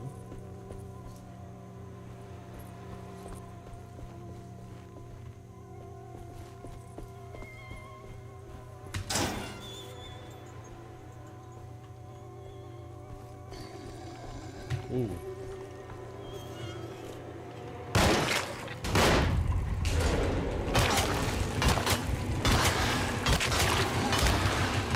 My weapon broke. Not to worry, got this.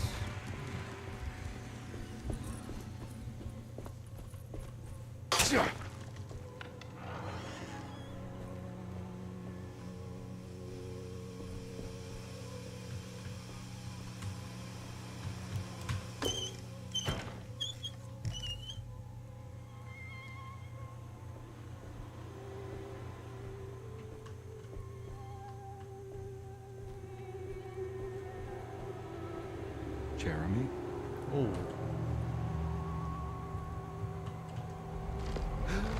Oh. What the hell is going on? He's rotting.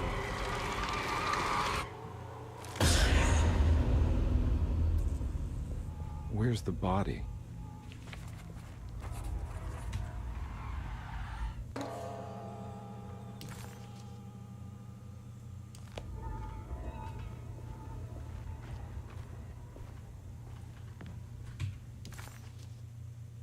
Carnby didn't know what to make of the... So I suppose this piece is for the plates in here. It's another plate for the talisman. But we like the still other need one it's more. broken and missing some pieces.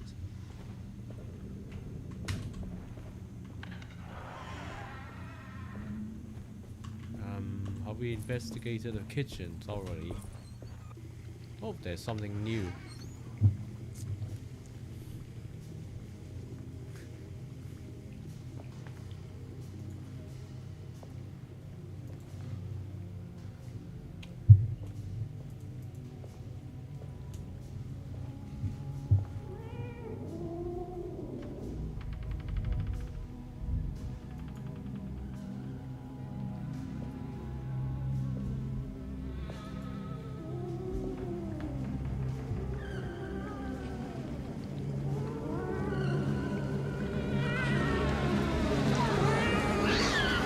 What are you doing in my kitchen?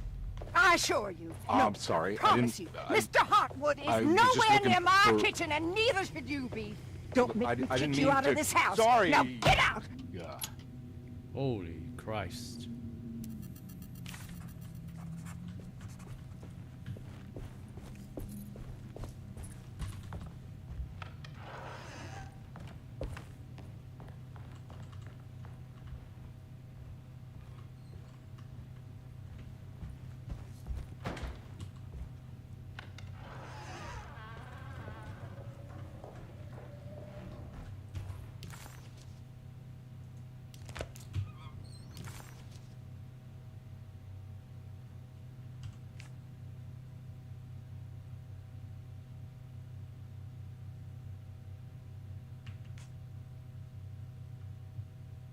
I think I know where this key is for.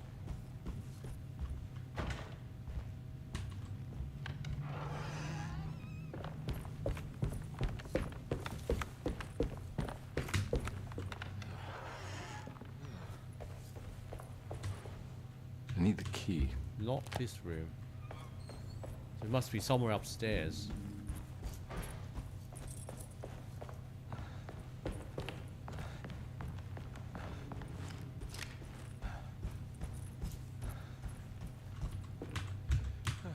There we go.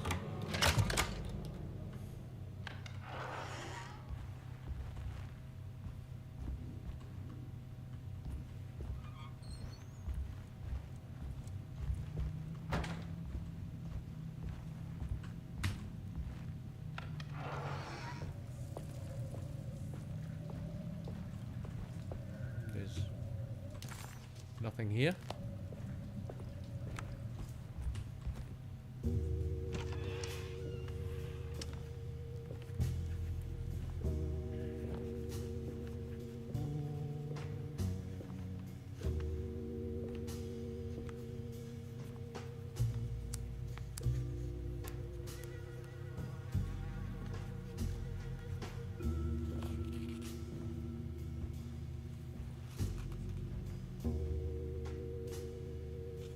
What you got there?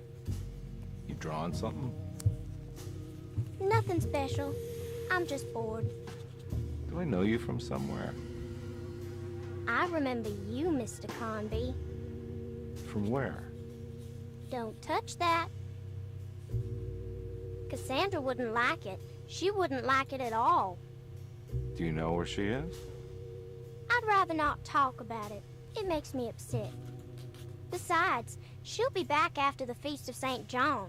You think? Yup. It's all on the page, Mr. Carnby. And many of them that sleep in the dust of the earth shall awake, some to everlasting life, and some to shame and everlasting contempt. All right. I'm gonna go now, if that's okay. I don't like to stay too long in the same place. Mr. McCoffey might find me. Hey. Is he mean to you? Not everyone needs to be saved, Mr. Carnby. You should know that by now.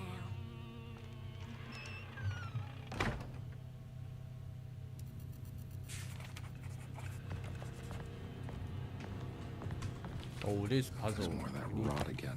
Like it's guiding me to do something. So this is where Cassandra Beauregard ended up.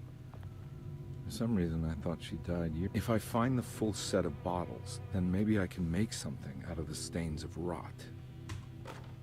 Miss Beauregard, I picked up your medicine at the post office today.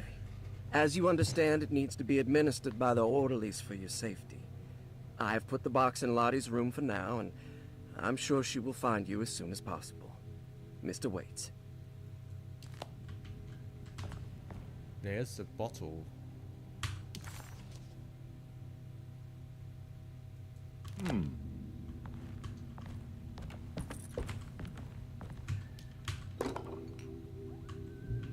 Oh, there's one more. I don't think I have everything I need. There's one more that's needed.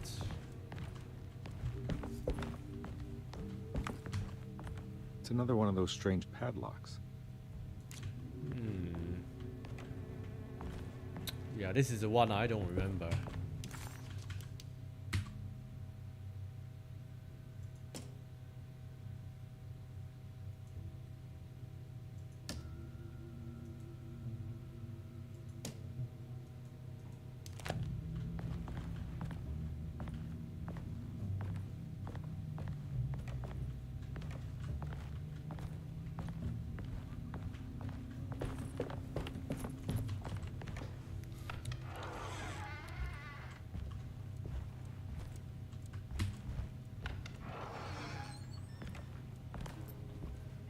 This must be that kid's room. Why does she seem so familiar? Don't you worry, Grace. Go play your game, bleat and bellow with the others. I won't be jealous. There will be more masquerades. However, I would love it if you would finish my mask for the feast. With love, Ruth.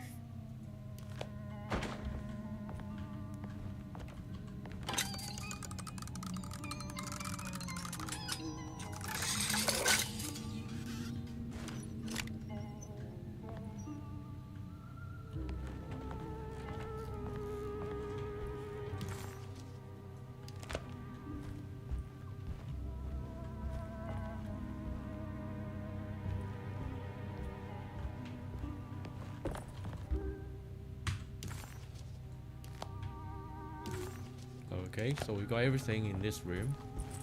We don't have the 3-digit code for the room next door, so let's go somewhere else. Or unless we can find the code somewhere nearby. Let's look again.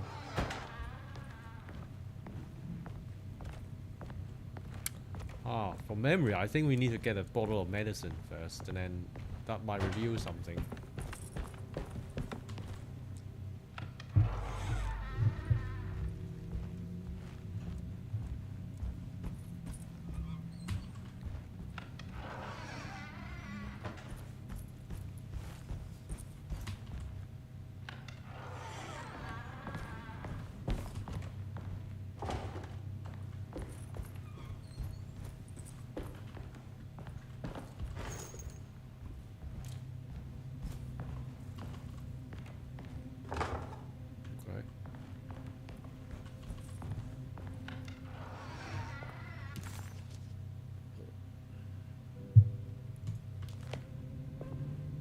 What keys do we still have? Oh no, we have no keys left.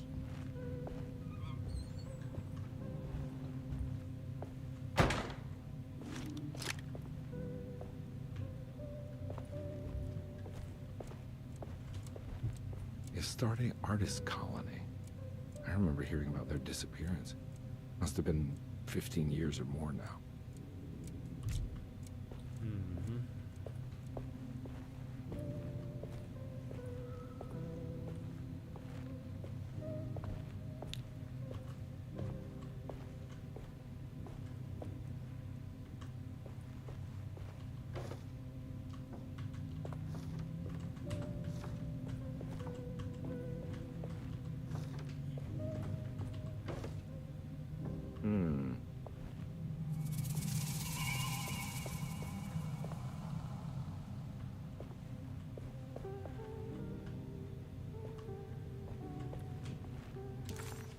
Okay, it's just turn the map for this zone to blue.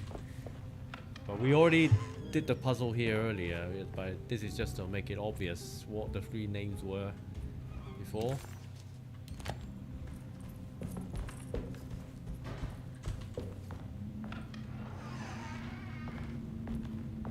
So this room's red because we can't open this box yet.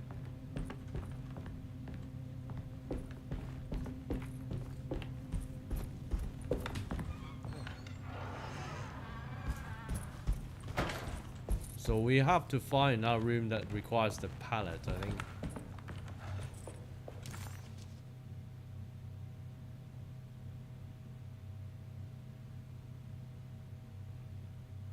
So it must be over on the far side.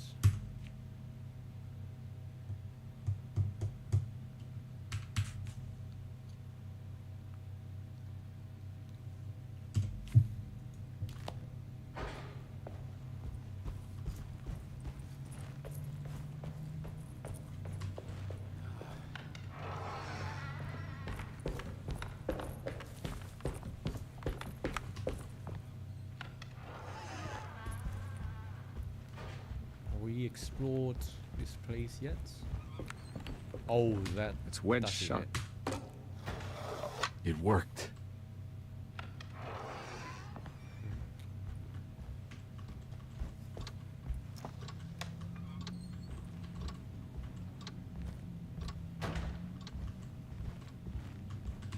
So this is where we came from.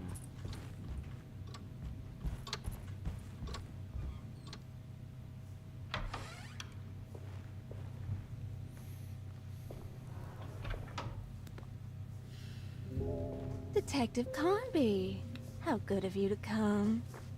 Let me pour you a drink. What happened here? This place looks like it was hit by a bomb. Welcome to the madhouse, Detective. Thanks. Did the ceiling just collapse? I heard it was something in the attic. Something that was supposed to happen, but didn't. How that could have such consequences is beyond me. The truth is, I don't know why the room looks like this. But I bet your friend Jeremy does. You know where I could find him? Oh, somewhere in his past, I suppose. He keeps going on about that mysterious dark man. I think he is hiding from him. Or maybe he's with him. I can't really keep up.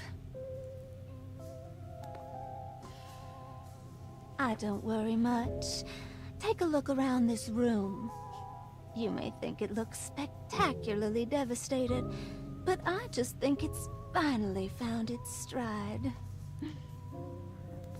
It fits perfectly with the state of this place and its loonies. The same goes for the nonsense with Jeremy. In my eyes, we finally managed to match the wild ride inside all of us. Well, I'm happy you find the evening so harmonious. I hope you don't mind me setting things right. Jeremy's business, that is. This room looks beyond my capabilities. Good luck, Detective. Hope to see you again soon. Yeah. Evening, miss.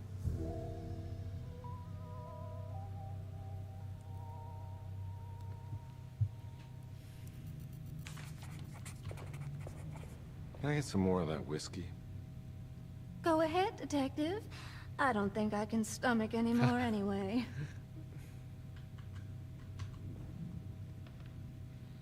Am I bothering you? On the contrary, Detective. I enjoy watching professionals at work. Oh wow, you can talk more. Well, I better get going.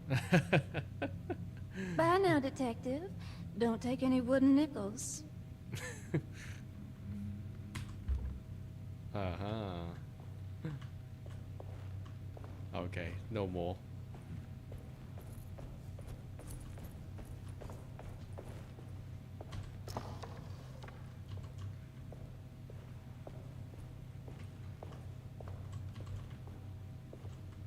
Do we come from this? Oh, it's another door that we couldn't open before, I think. Oh yeah. And we have to go through the old staircase.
Uh-huh.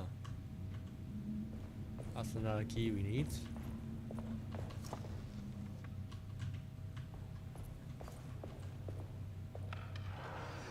Ugh. There's more of that aggressive rot. On the commonplace of evil, there lies virtue and stark irreverence, careless thoughts of luminous indifference. But blame not the beast we once were, which science so often wished to refer.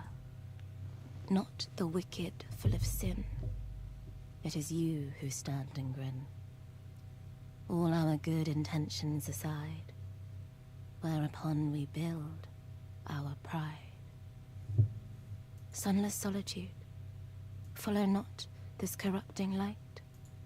Prophets of confidence, always crashes out of sight. Hear me, for we all bear this mark. Thus we must remain alone in the dark.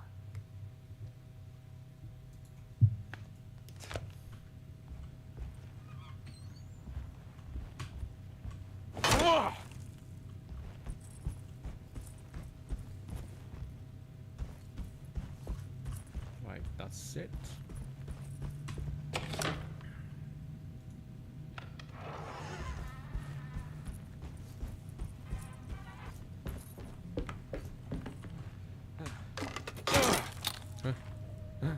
Okay, got the ball we need. Huh.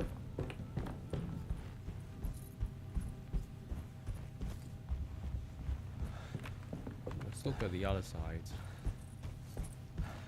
Oh yeah, that's the door that's locked.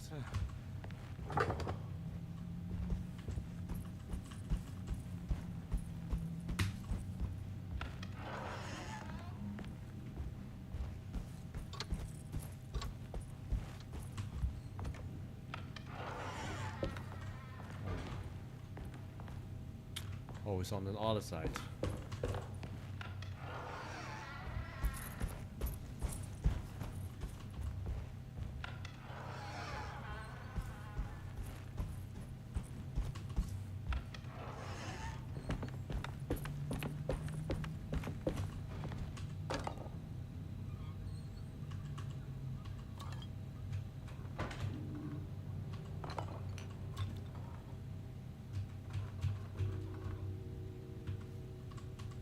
I can't remember the correct combination, but I think it's following the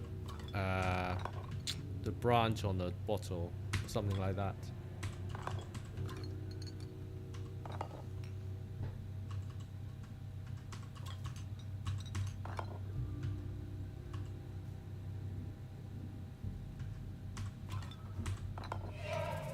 There we go. The rot made the shape of a snake. There must be something important to find here. Maybe it has something to do with the numbers on the labels. Oh, so 257 is the combination for this lock. I don't know the symbols. You have to look for Perosi's journal.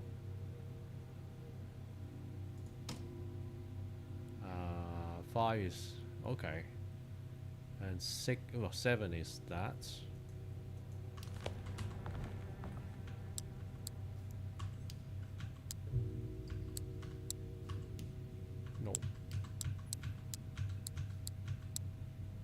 Yes, actually.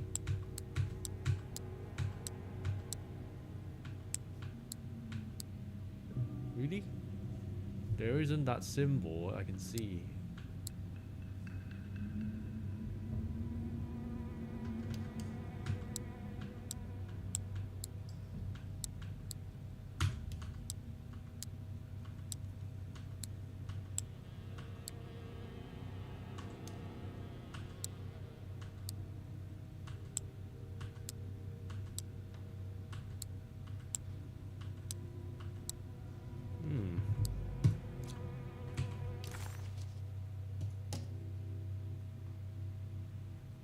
Oh, I read the wrong. Yeah, I read the wrong numbers.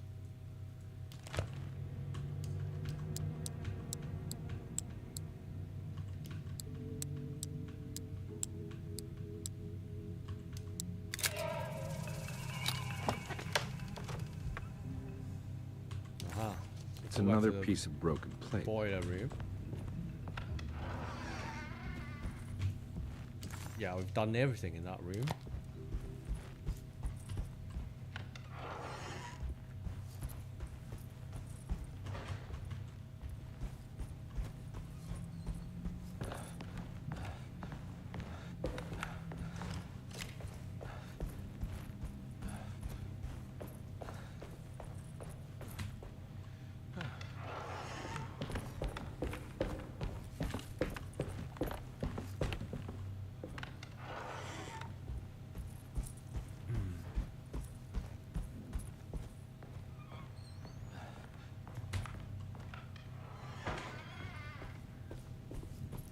We're still not getting to. Yeah, she's locked the door.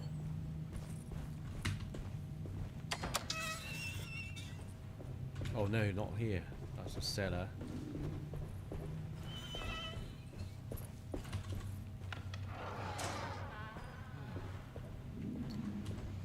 Yeah, this puzzle, I remember took me quite a while the first time, because you can rotate the pieces, which makes for a lot more combinations possible.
Okay.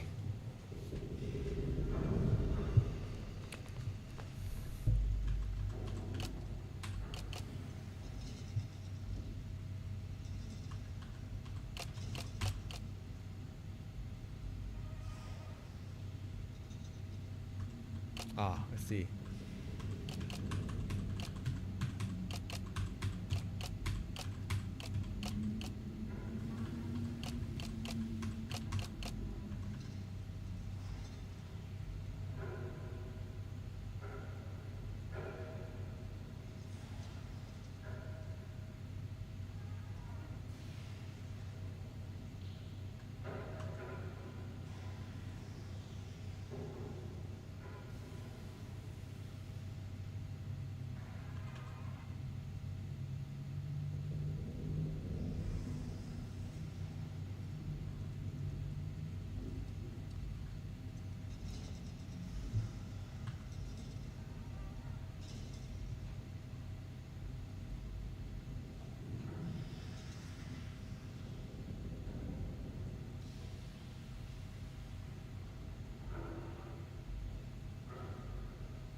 There we go. I don't have the code to follow. So 579.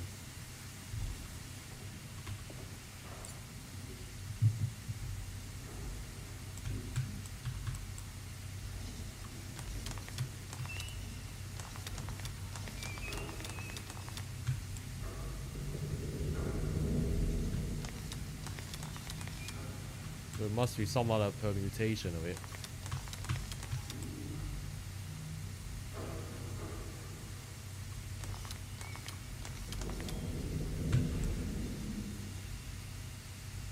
So it's not 579, not 759. And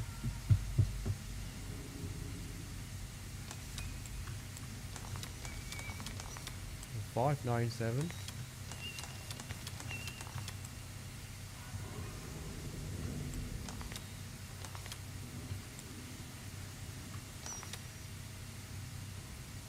Or 597. Or 795.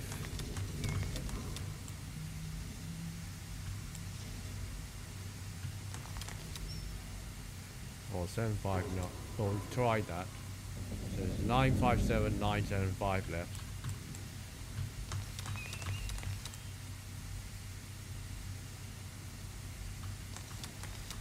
Oh, there you go. 975. Black glass is showing another room. Must be a way to another one of Jeremy's memories.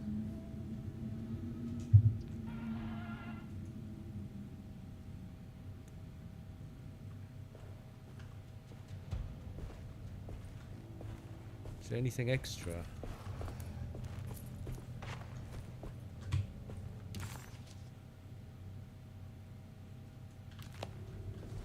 Not really.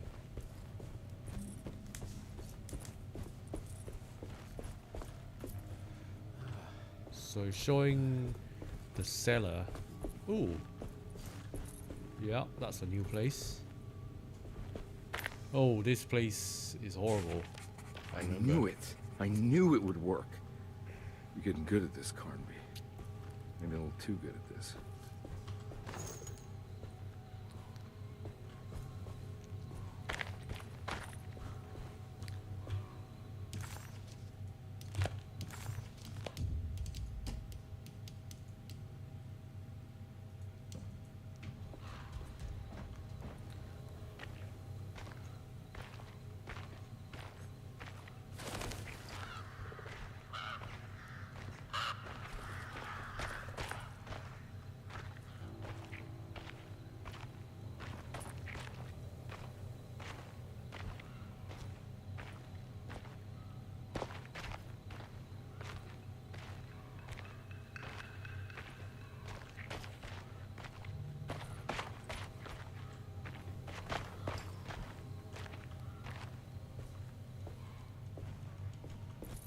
Hartwood's family crypt. Emily's family must have deeper roots in New Orleans than I thought. I figured she was a Yankee like me.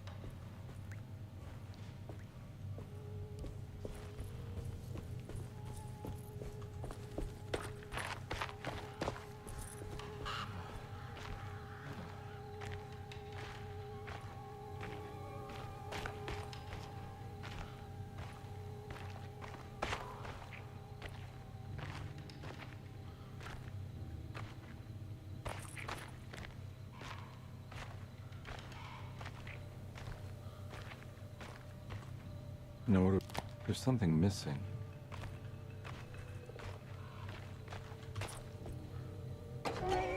What's this?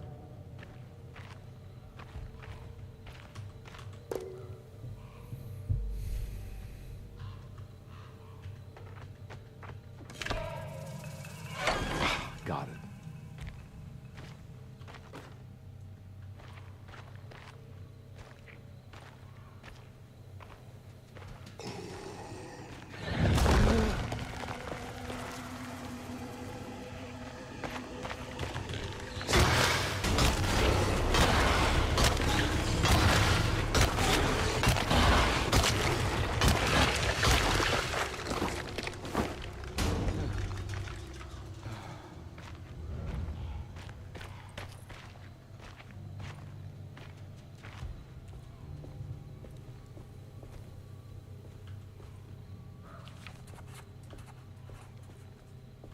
Jeremy sketched this chapel in his book, so it must be important.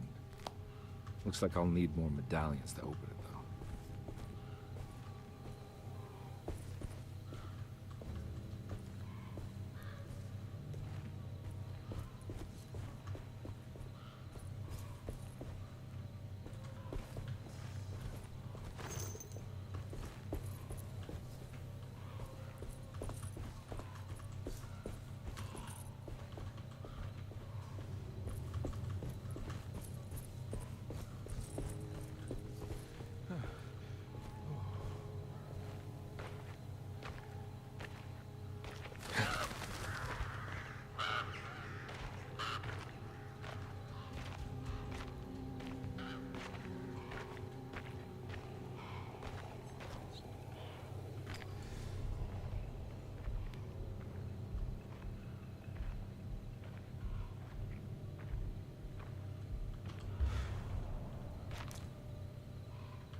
Oh, they're all from the far side.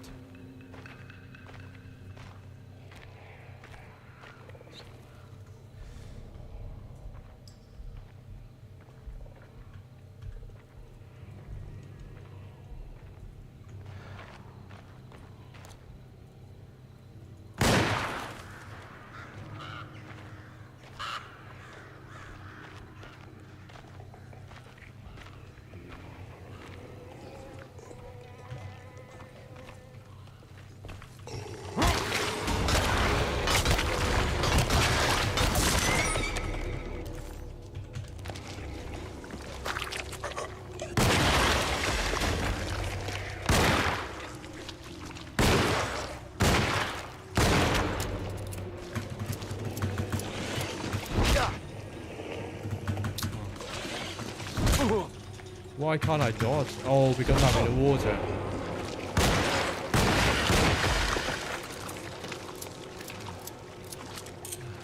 Yeah, I forgot about that.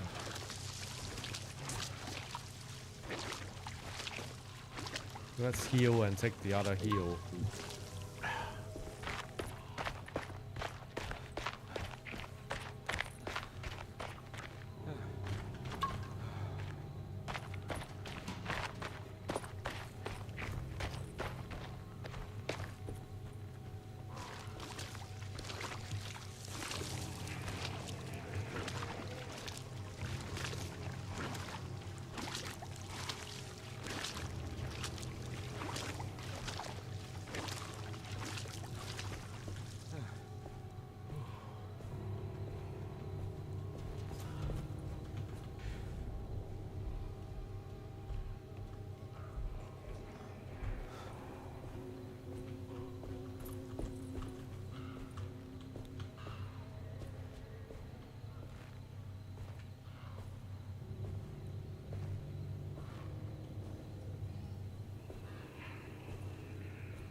good.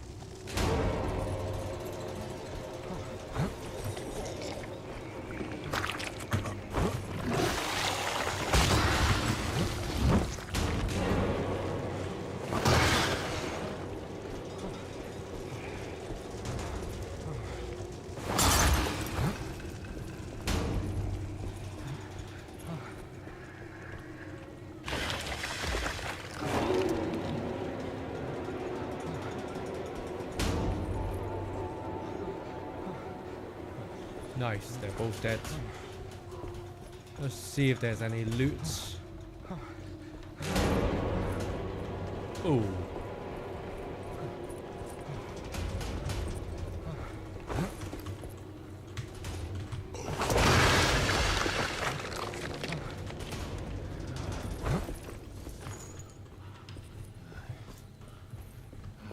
Yeah, that should save us plenty of ammo. But the next part is the hardest.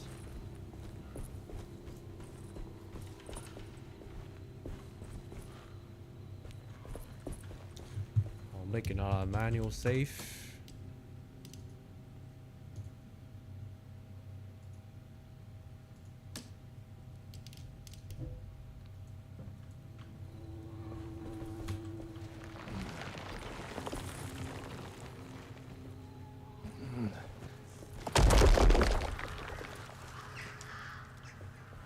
So that means you can't go back out.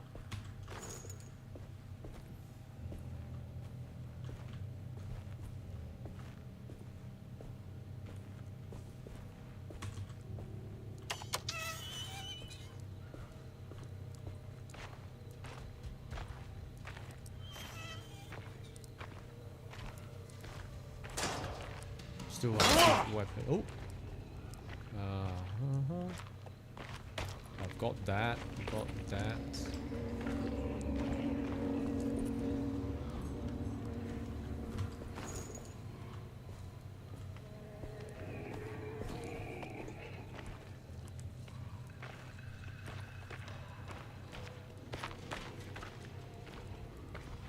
So we can go either way.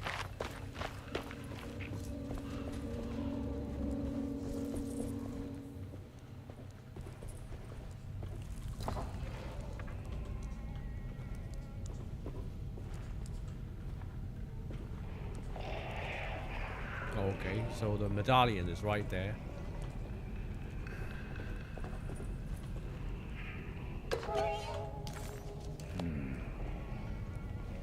And there'll be enemies spawning, I'm sure.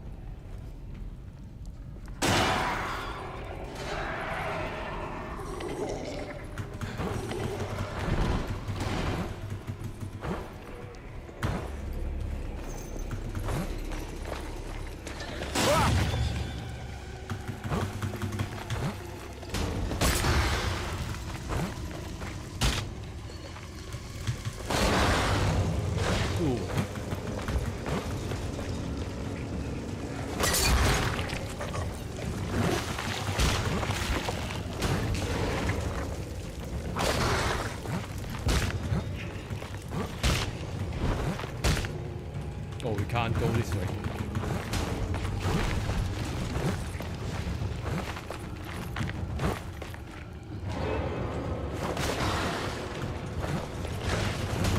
No, no.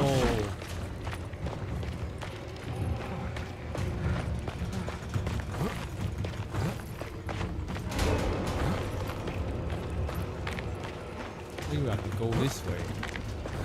Right?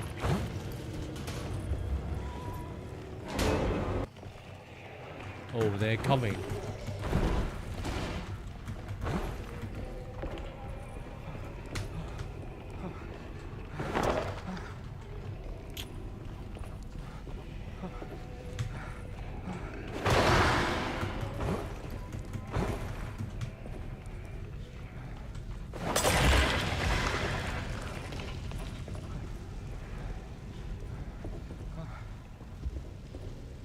So let's go back to the original place.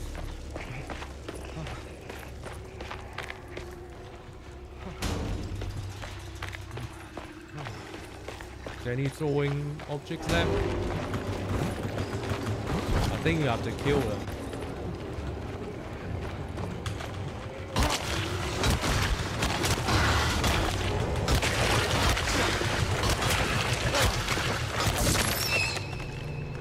Well, just spamming the buttons, literally.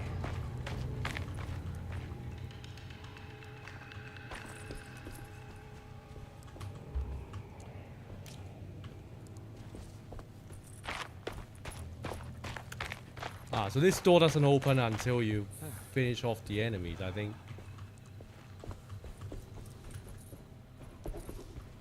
Have we gone this way before though? We have. So which door is it that we have to go?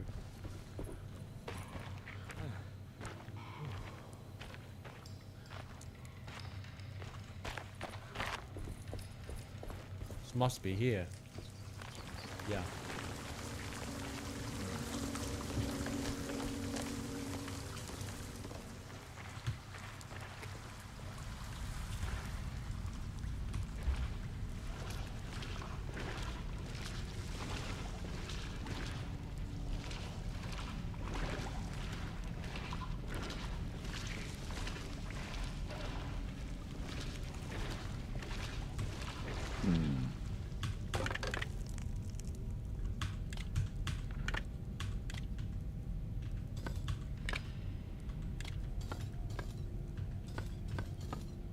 So it's the opposite way.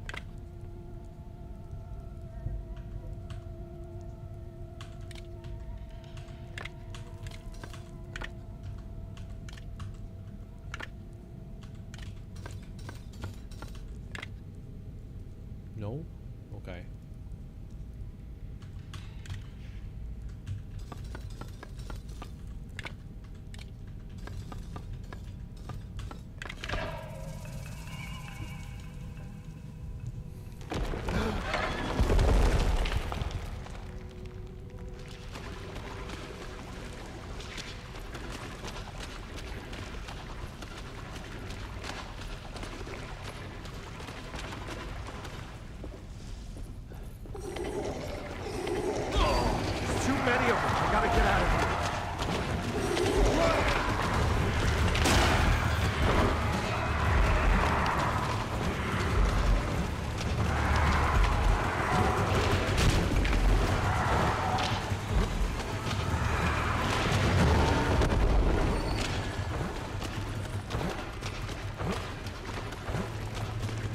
There we go.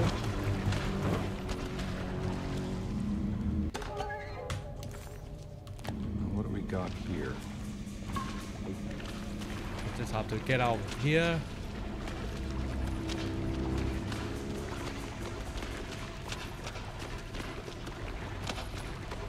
Oh, we can't go back the original way.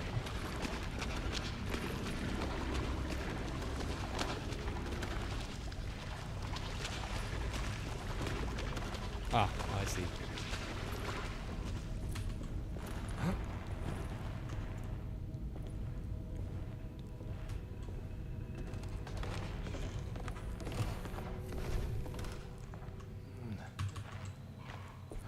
Thank God that's over. Hopefully.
Please don't touch her. Jeremy, what are you doing here? Everyone's looking for you. I know, it's all a big mess. No one understands. I'm just trying to keep evil at bay. Just for a little while longer. You've got to come back with me. Your niece is waiting at Derceto. Emily? Why would you... My letter. I'll keep making it worse. What is going on, Jeremy? How is any of this happening? I made a terrible promise with someone. The Dark Man. Who is he? No, don't say his name. He can hear us. He's always listening.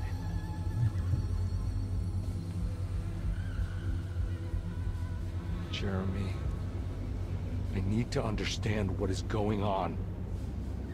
I promised him everything. When the sun rises, I will be chained in his sunken desert temple for an eternity. But at least the evil about to awaken in Derceto won't harm anyone outside of that cursed place. You're acting crazy, Jeremy. I want to help. There's nothing you can do. And what's all the business about Teruea? Why did you want to go there? I can't go there.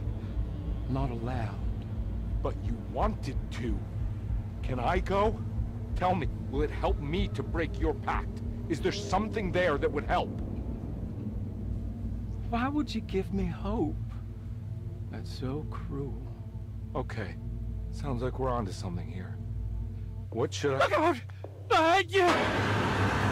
Run! Don't let him take you! Oh dear.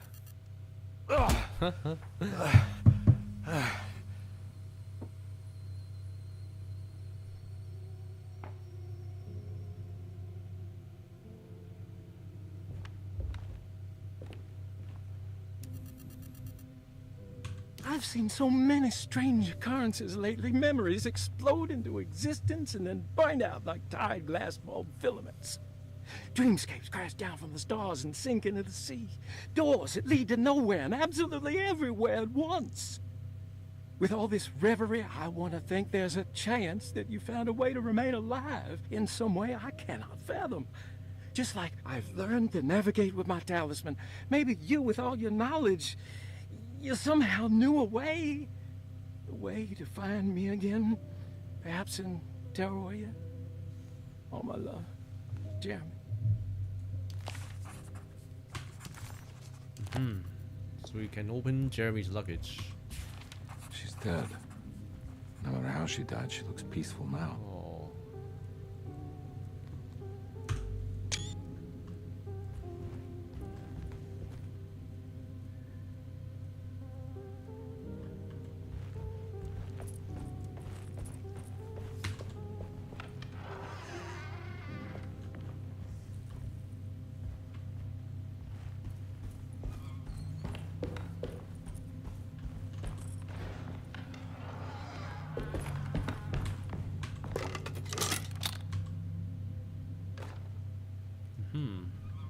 This is the piece we need. Left.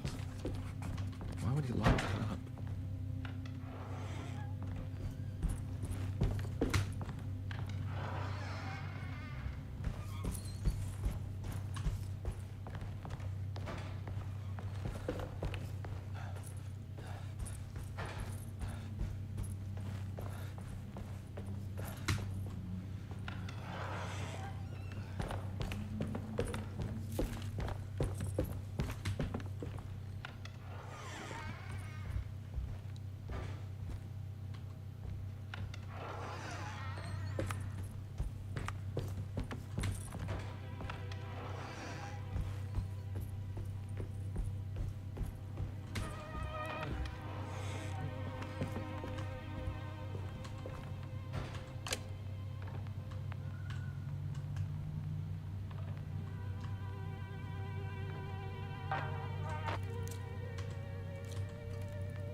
Hi Hachiman, how are you? Whoa. Thanks for watching.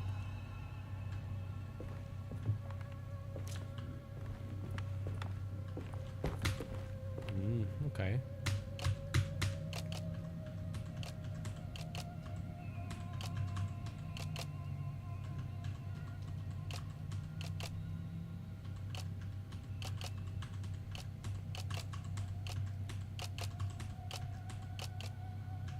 You're welcome.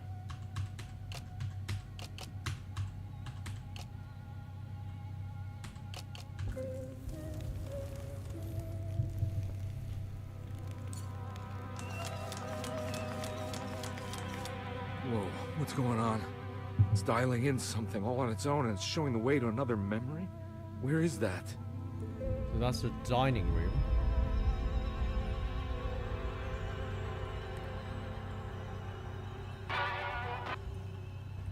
Oh, I remember there's enemies suddenly appearing in the library.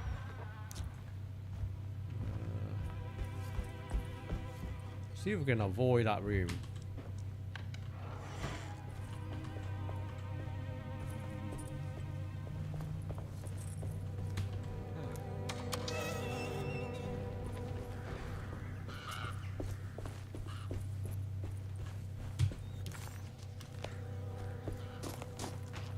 Oh, we don't have a attack melee weapon, so let's get one of these.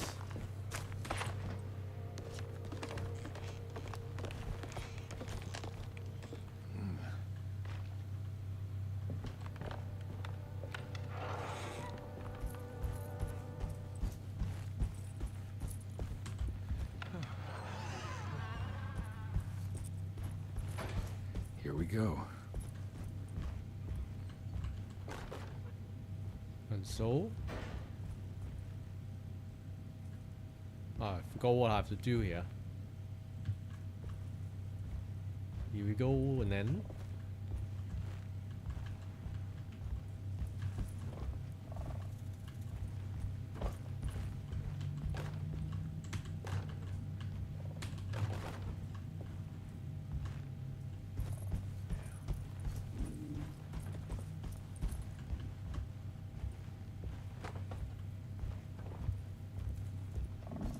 oh, I see. So this is Taroya.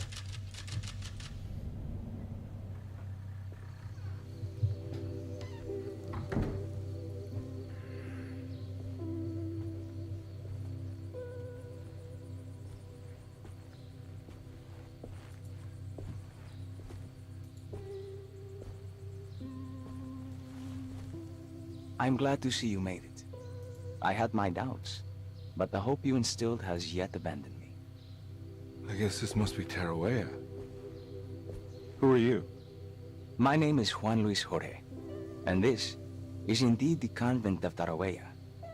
You'll have to excuse me, but Yermi never got your name. The name's Edward Carnby. I'm a private investigator. You're not a patient, are you? No. I'm the author of a book that Yermi once found important. How does that work? Are you part of this memory as well? Is this even a memory? I think calling me a manifestation of Yermi's subconscious would be more correct. And so is the convent of Tarawea. I'm a man Yermi has never met. And we are in a place that he has never been. You're scared. Okay. So are you I'd here say to guide me or something? this game's not like I have no more purpose full of than you. scary stuff. There are peaceful moments like this. I will happily help you, of course. There's if lots I'm of dialogues and lots of You puzzle are already solving. somehow part but of Jeremy. it's like intertwined Why with did he want to come here? Isn't he sort some of here scares already? and Yermi wanted to come here because it's a representation of his tension, I'd mind say. at peace. When Dr. Gray asks him to find his focus during his sessions, this far-flung convent is what Yermi imagines. He is under the impression that if he could physically come here, he would reach a perfect equanimity. A spiritual apotheosis. You don't think it would work? Yermi subconsciously knows it's just wishful thinking. He can't come here. Despite the pathways opened by the dark man between their Seto and Yermi's psyche, it's simply not possible. But I'm here. Indeed. It's a shame it's just another place for you, Detective. Otherwise, you could have become a Buddha. Always a bridesmaid, never a blushing bride. Am I right? Yes, I suppose so. You'll have to chase enlightenment elsewhere. So what's the next best thing? What can I do here? You should seek out the convent library and try to find the truth about Yermi's relationship with the Dark Man. It's the sort of knowledge he represses and is unable to reflect on.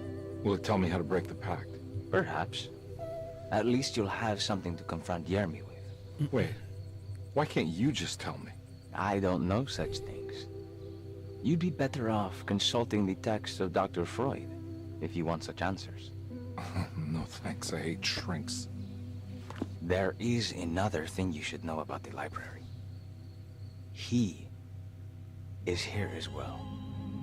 The Dark Man has been working his way through the text for a long, long time. He's here? How am I supposed to get past him?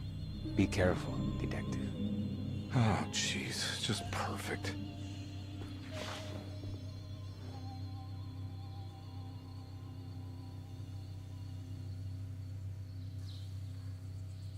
Yeah, so this part, there's the Dark Man that can instantly kill us if we're not careful, so we have to be careful. I don't think there's anything to grab. No.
There's something missing.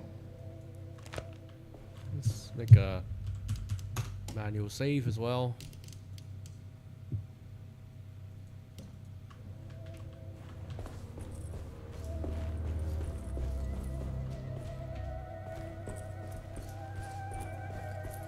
Yeah, this part's not so fun. I would say because you can't do anything against the Dark Man in terms of attack. You can only run away.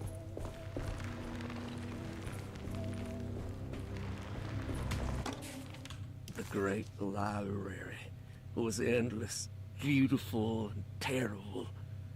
An Akashic record for the universe inside the mind of Jeremy Hardwood, now corrupted by a story forced upon him, told by a maniacal liar, an evil conjured by science and secrecy.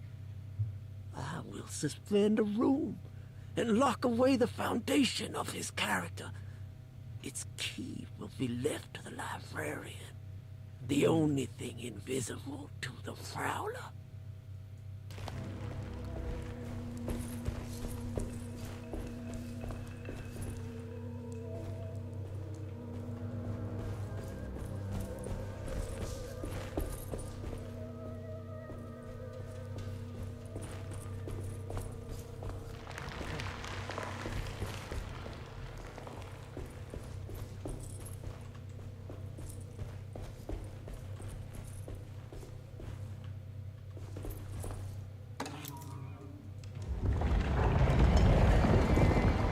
Okay, he comes.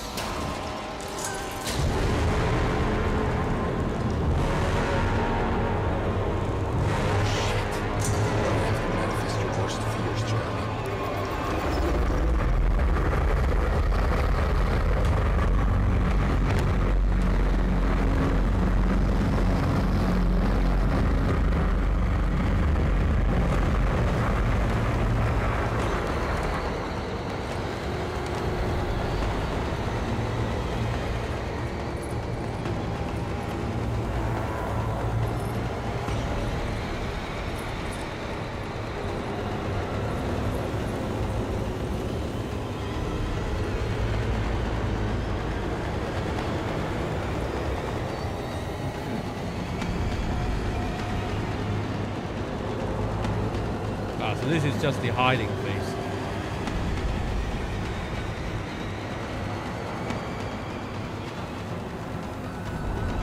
Yeah, I don't remember all the details in this part.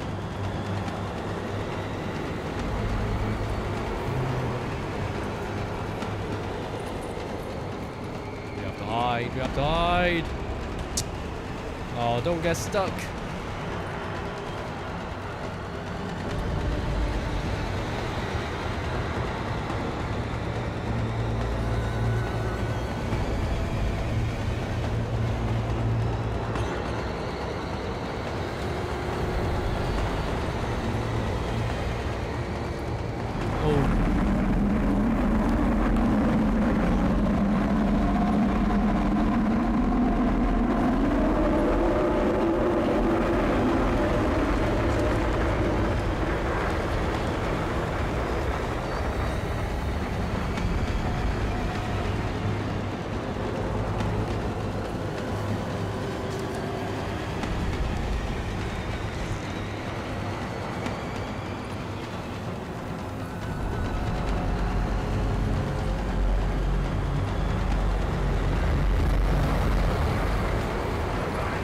How do I get to the other side?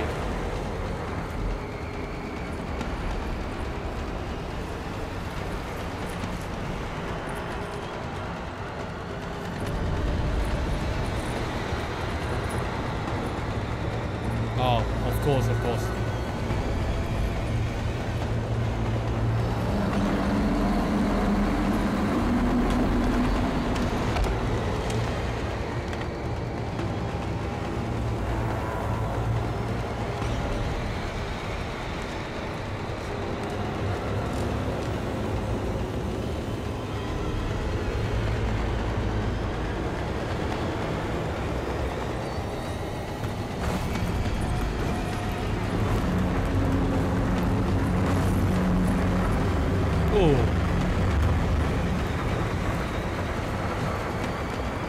Oh shit. We're at a dead end.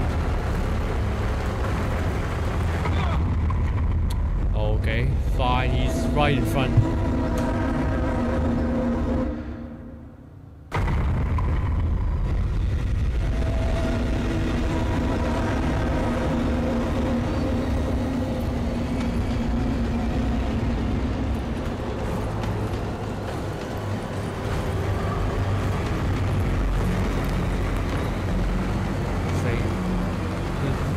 Seems like it's gonna be the same all the time.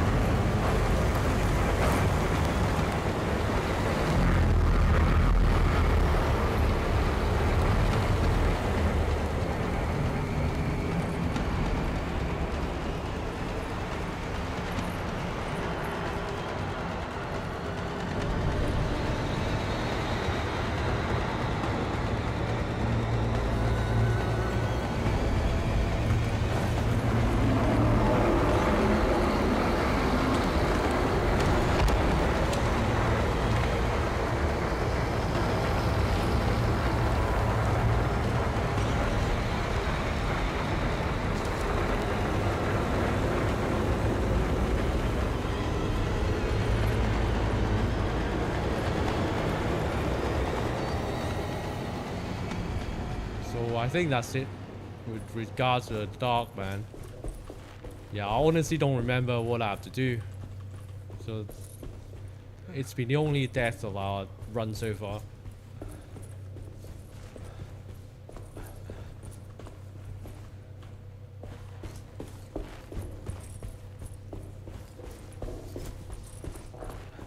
Here's something. Okay. There you go. That's all we have to do, I think. It was in the hot autumn that I went through the night with the restless crowds. He was a kind of itinerant showman who held forth in public halls and aroused widespread fear. The New Orleans address of the event is lost, but I remember distinctly the Prext shipping company pressing their contribution. Uh-oh.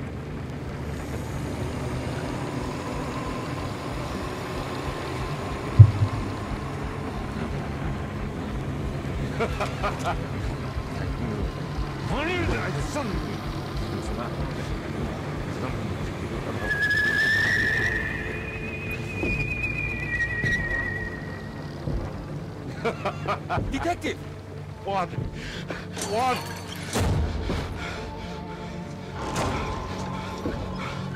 I hope you found what you were looking for. I fear there is no going back.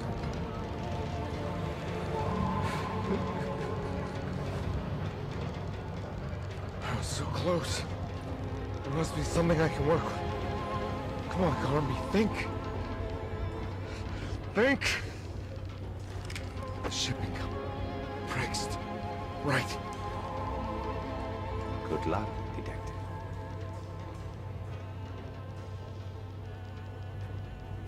Yeah, that's pretty much the scariest part of the game, I'd say.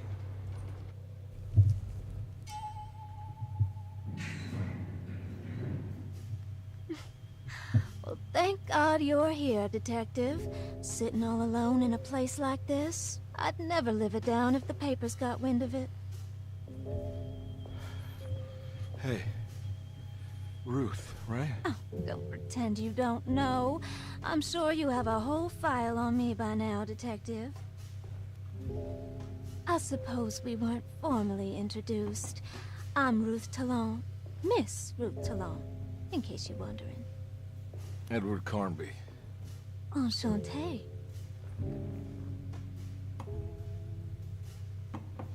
Are you sure? I had too many already.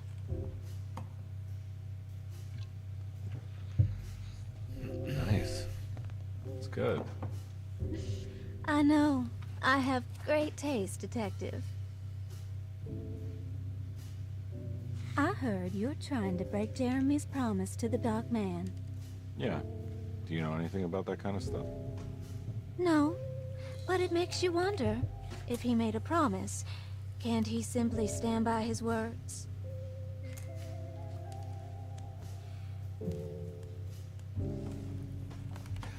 Look, I'm just trying to get Jeremy out of a bad deal, so he'll come back with us to New Orleans. Well, if all fails. What are you doing? It's a sign of submission to the Dark Man. I saw it in a dream once. What?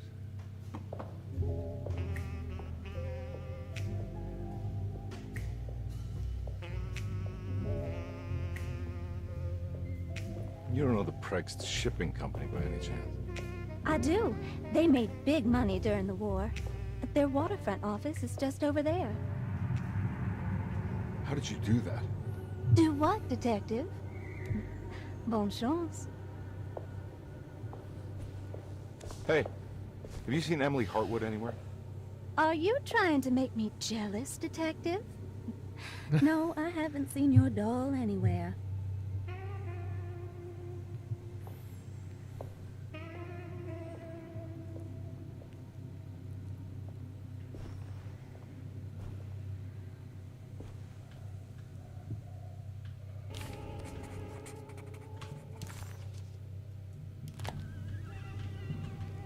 Prext Shipping Company. According to the book in Taroea, the Dark Man is connected to a performance that Jeremy went to somewhere in New Orleans. I'm sure I can find the address inside.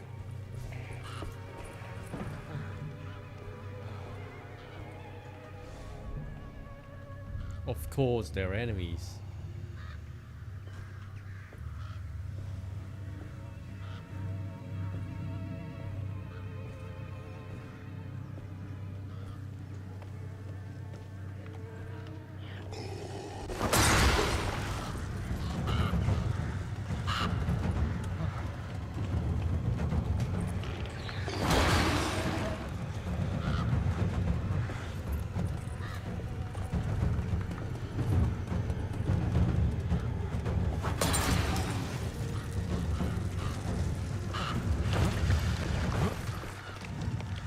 Oh, I thought he's not dead, so what a waste of explosive this is.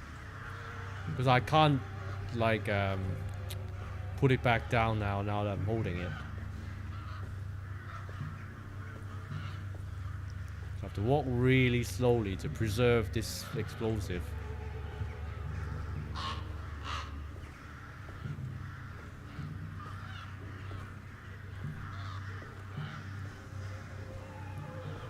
I think there's another guy over there. from memory.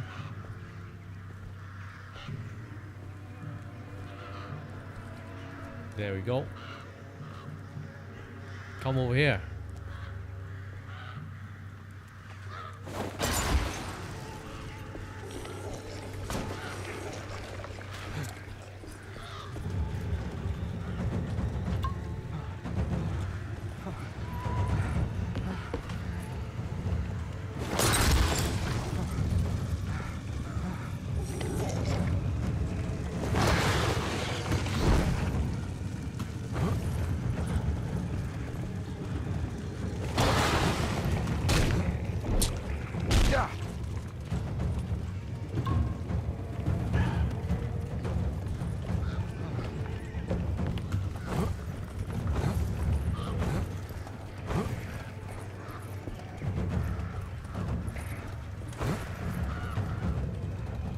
Must be another way.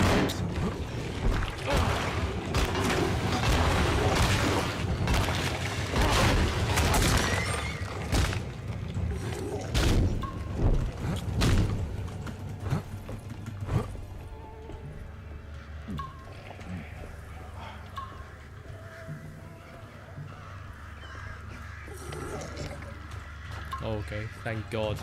That was pretty bad.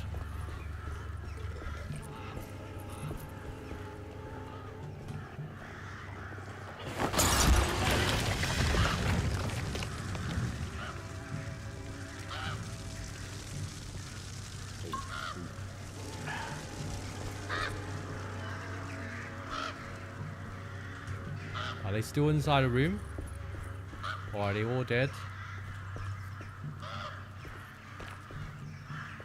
I shouldn't have come into here. That was a mistake. Another way inside.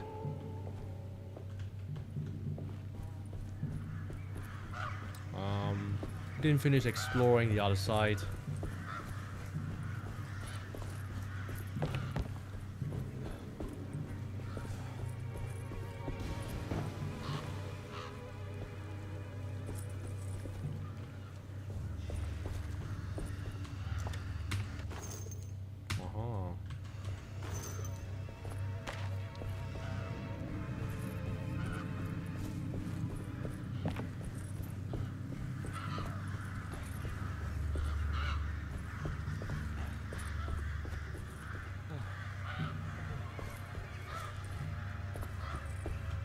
We have to climb the stairs to get into that place. I remember there's one more enemy lurking around.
Finished.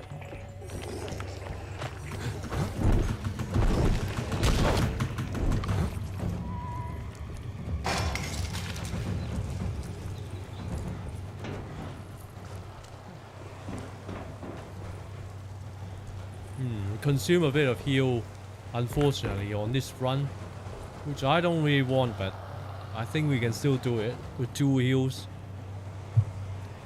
and not full health.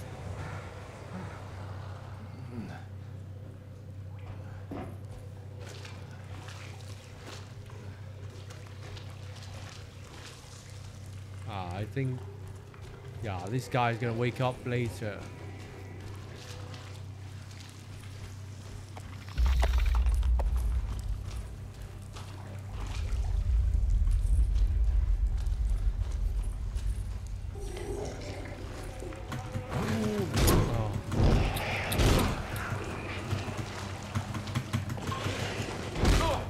I think we have to kill this guy. Autosave. Yeah, I'm not happy with how this is going anyway, so.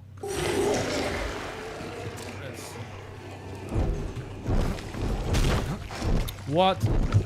No, that's strange because they're not supposed to go inside a tunnel. Oh, they're just spawning in horrible locations now. I'm not sure about this, to be honest. We're quite low on heals. Should I do the whole thing from the beginning? Maybe I should.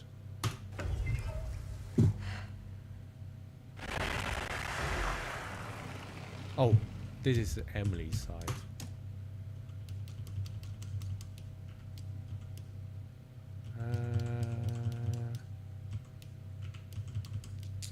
To be honest, I'll just use the latest save because I can't be bothered.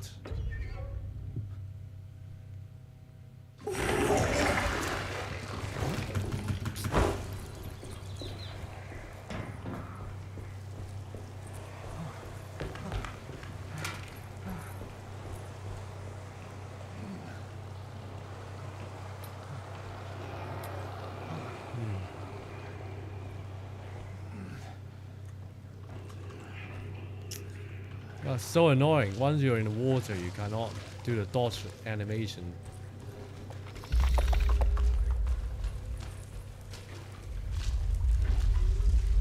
Which is how I died in the first place, earlier to this enemy.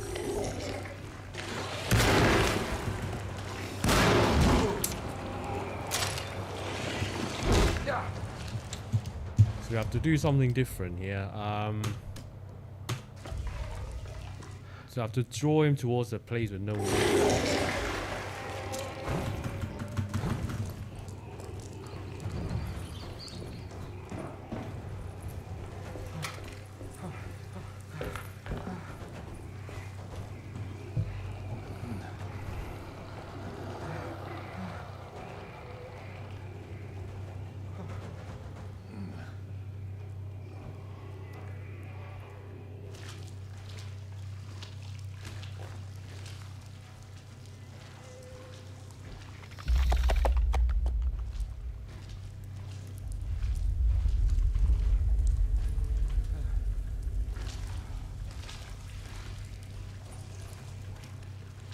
So let's grab that.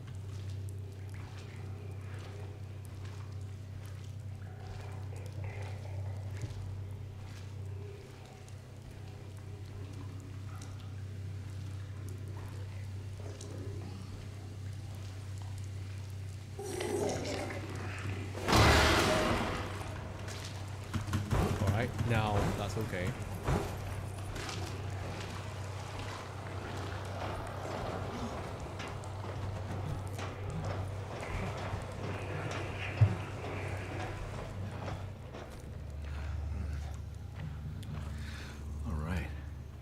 Inside the warehouse.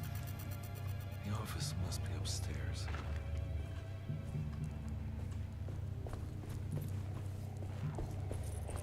This part's sort of sucky in a way because of lots of enemies.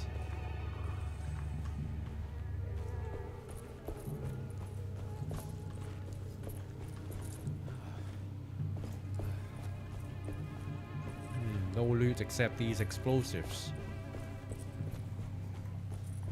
I'm sure there's like bullets somewhere, but can't see it.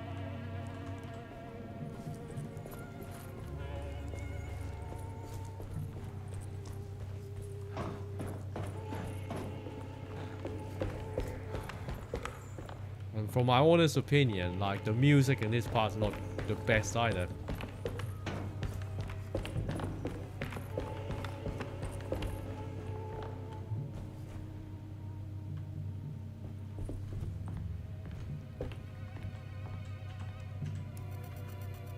Oh, now we get a machine gun. Hey, I always wanted to try one of these.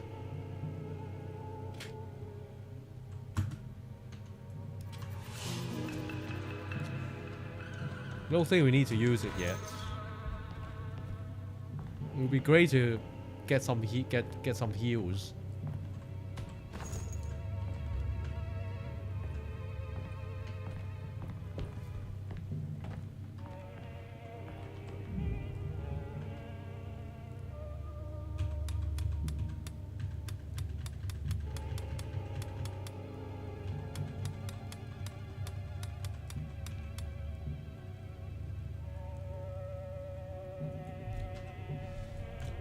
Is it randomized, this password? I don't know.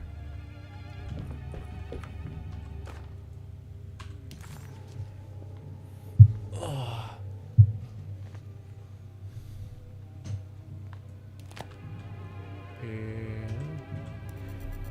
So it's still 454. It's always gonna be 454. But I have to go left first.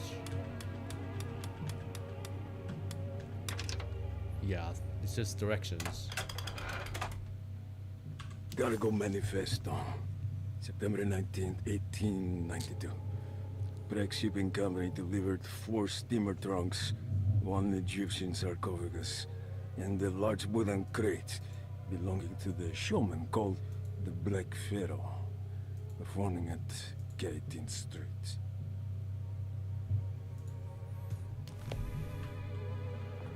Here we go. The address where Jeremy first encountered the Dark Man.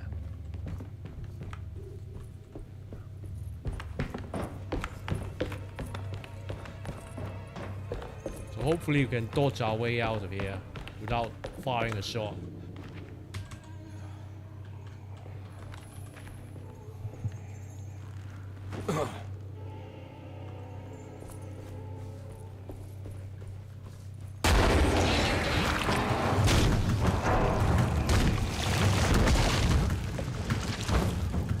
Looks like the fog cleared up.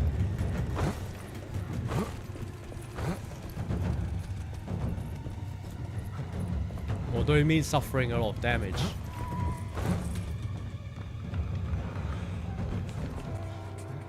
So they shouldn't follow us here. Yeah, but we're so low on health. We got literally 1 health. Can we dodge it better? Actually, let's try. Let's try it again.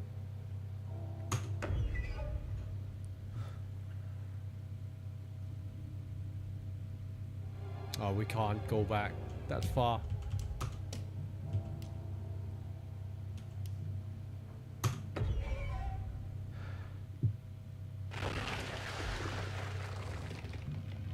Oh, so we have to redo this puzzle.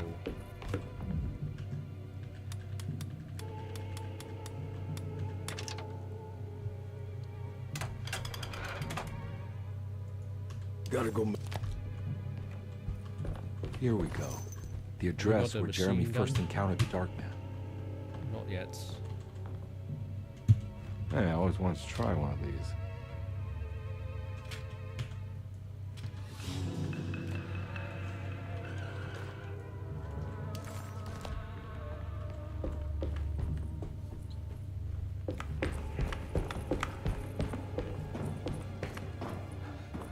Maybe you should draw them all inside a room and then kite them around the middle.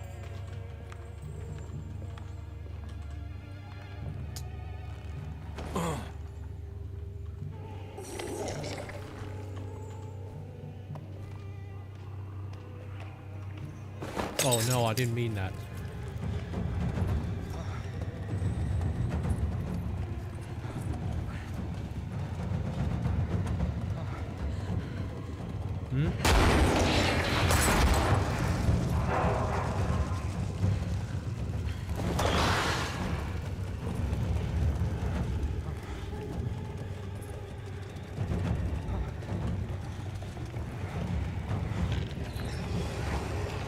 Fine. Now get out.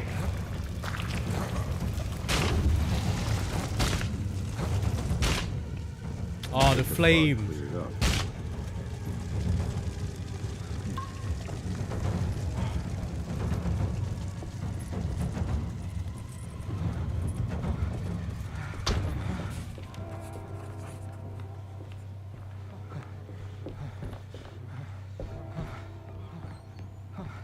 I'm sure we'll get some heal somewhere later, hopefully.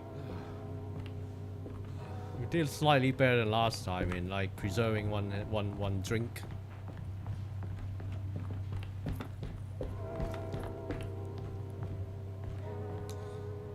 Or we could have gone upstairs and draw them upstairs and jump down. That would be better actually. Can we go this far? Maybe not.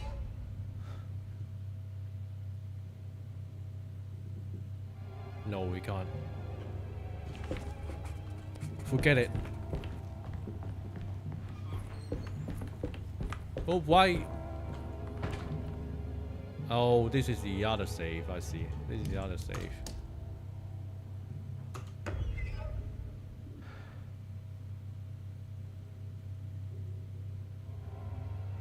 Okay. We'll just get on with it. But so far, hard mode isn't really that hard. I don't notice a lot of like enemies being more tanky and enemies doing more damage, or supplies being lower than the other difficulties.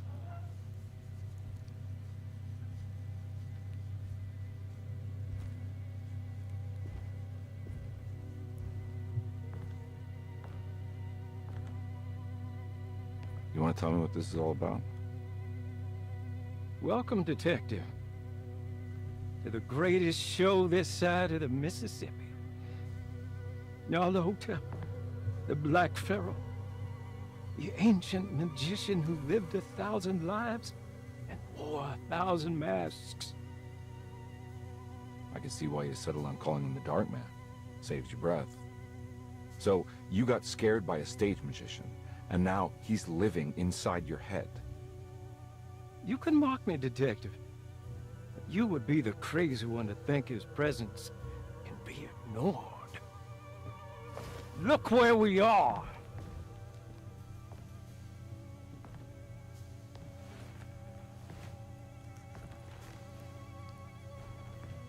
We didn't get to finish our last conversation, did we? You were about to tell me how to break the contract with the Dark Man. No, we can't.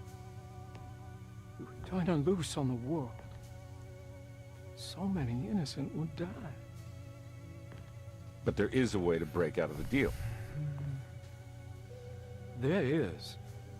You offered me a way out. Steps to take. What are they? You'll never find them. They're forever entombed in his sunken desert temple. Jeremy, I'm not your enemy. Tell me where to go. How do I find the temple? No, we can't. I have to make this sacrifice. God damn it, Jeremy. I'm gonna save you. Don't worry.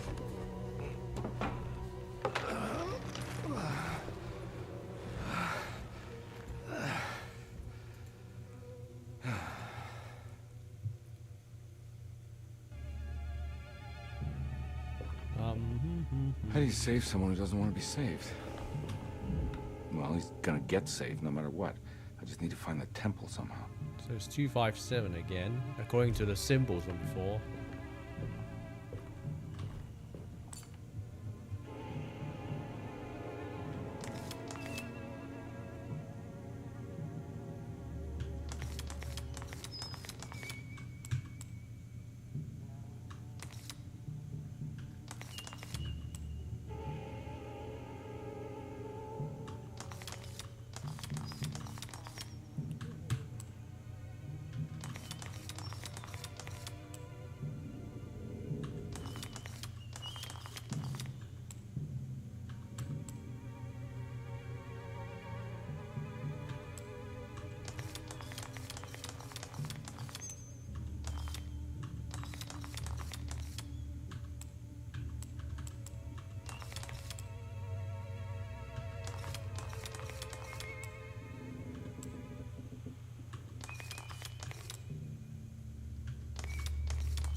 it's not.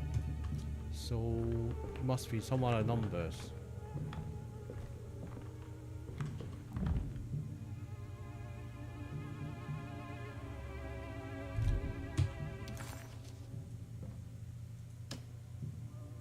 Plus, oh yeah, 2 and then 5, 8 actually.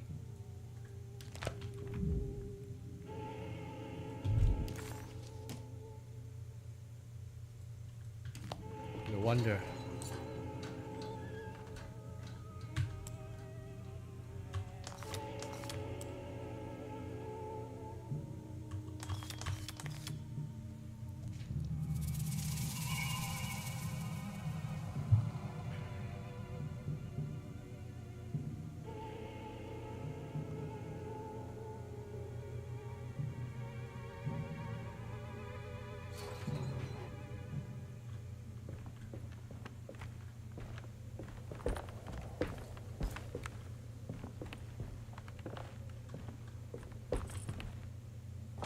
Oh, so can't get out now. Ah. There's a secret passageway.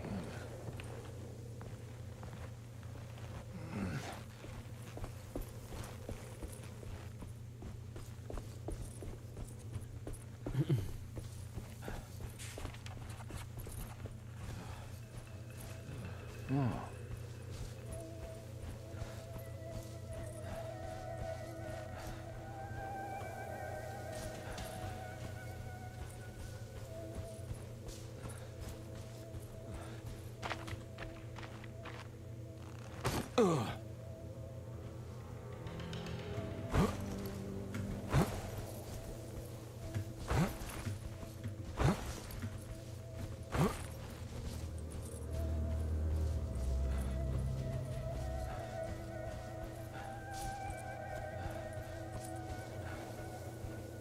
A sunken desert temple. I better get down there. See if there's any loot anywhere.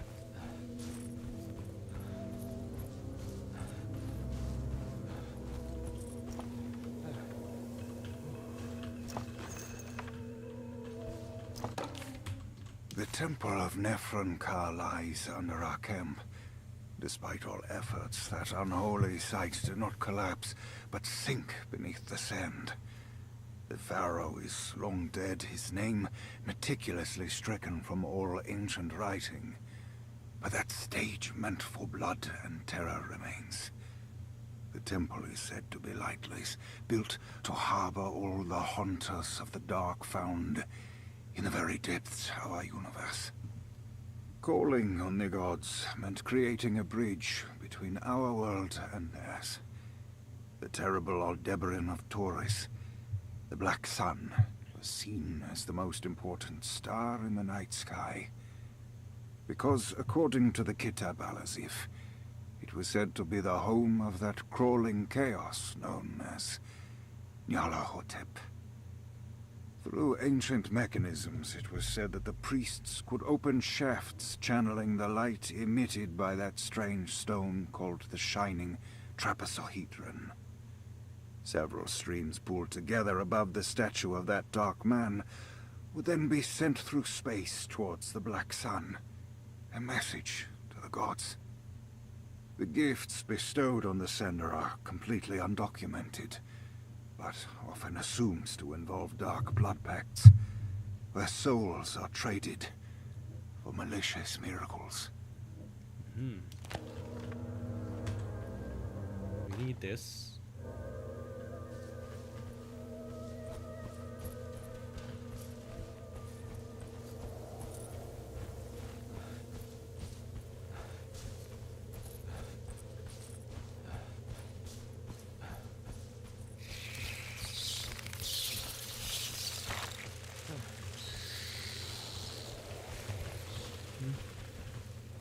Are we supposed? Oh, I see. Yeah, of course. Here we go.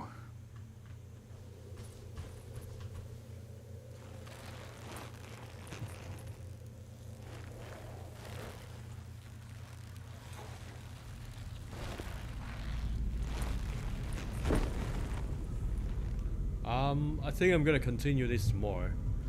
Oh, I can't save it here, so. Oh yeah, it was just during a cutscene, but yeah, I'm gonna continue the rest of this run tomorrow. Probably around the same time tomorrow. I will, yeah, see you all tomorrow. Thanks for watching. Bye.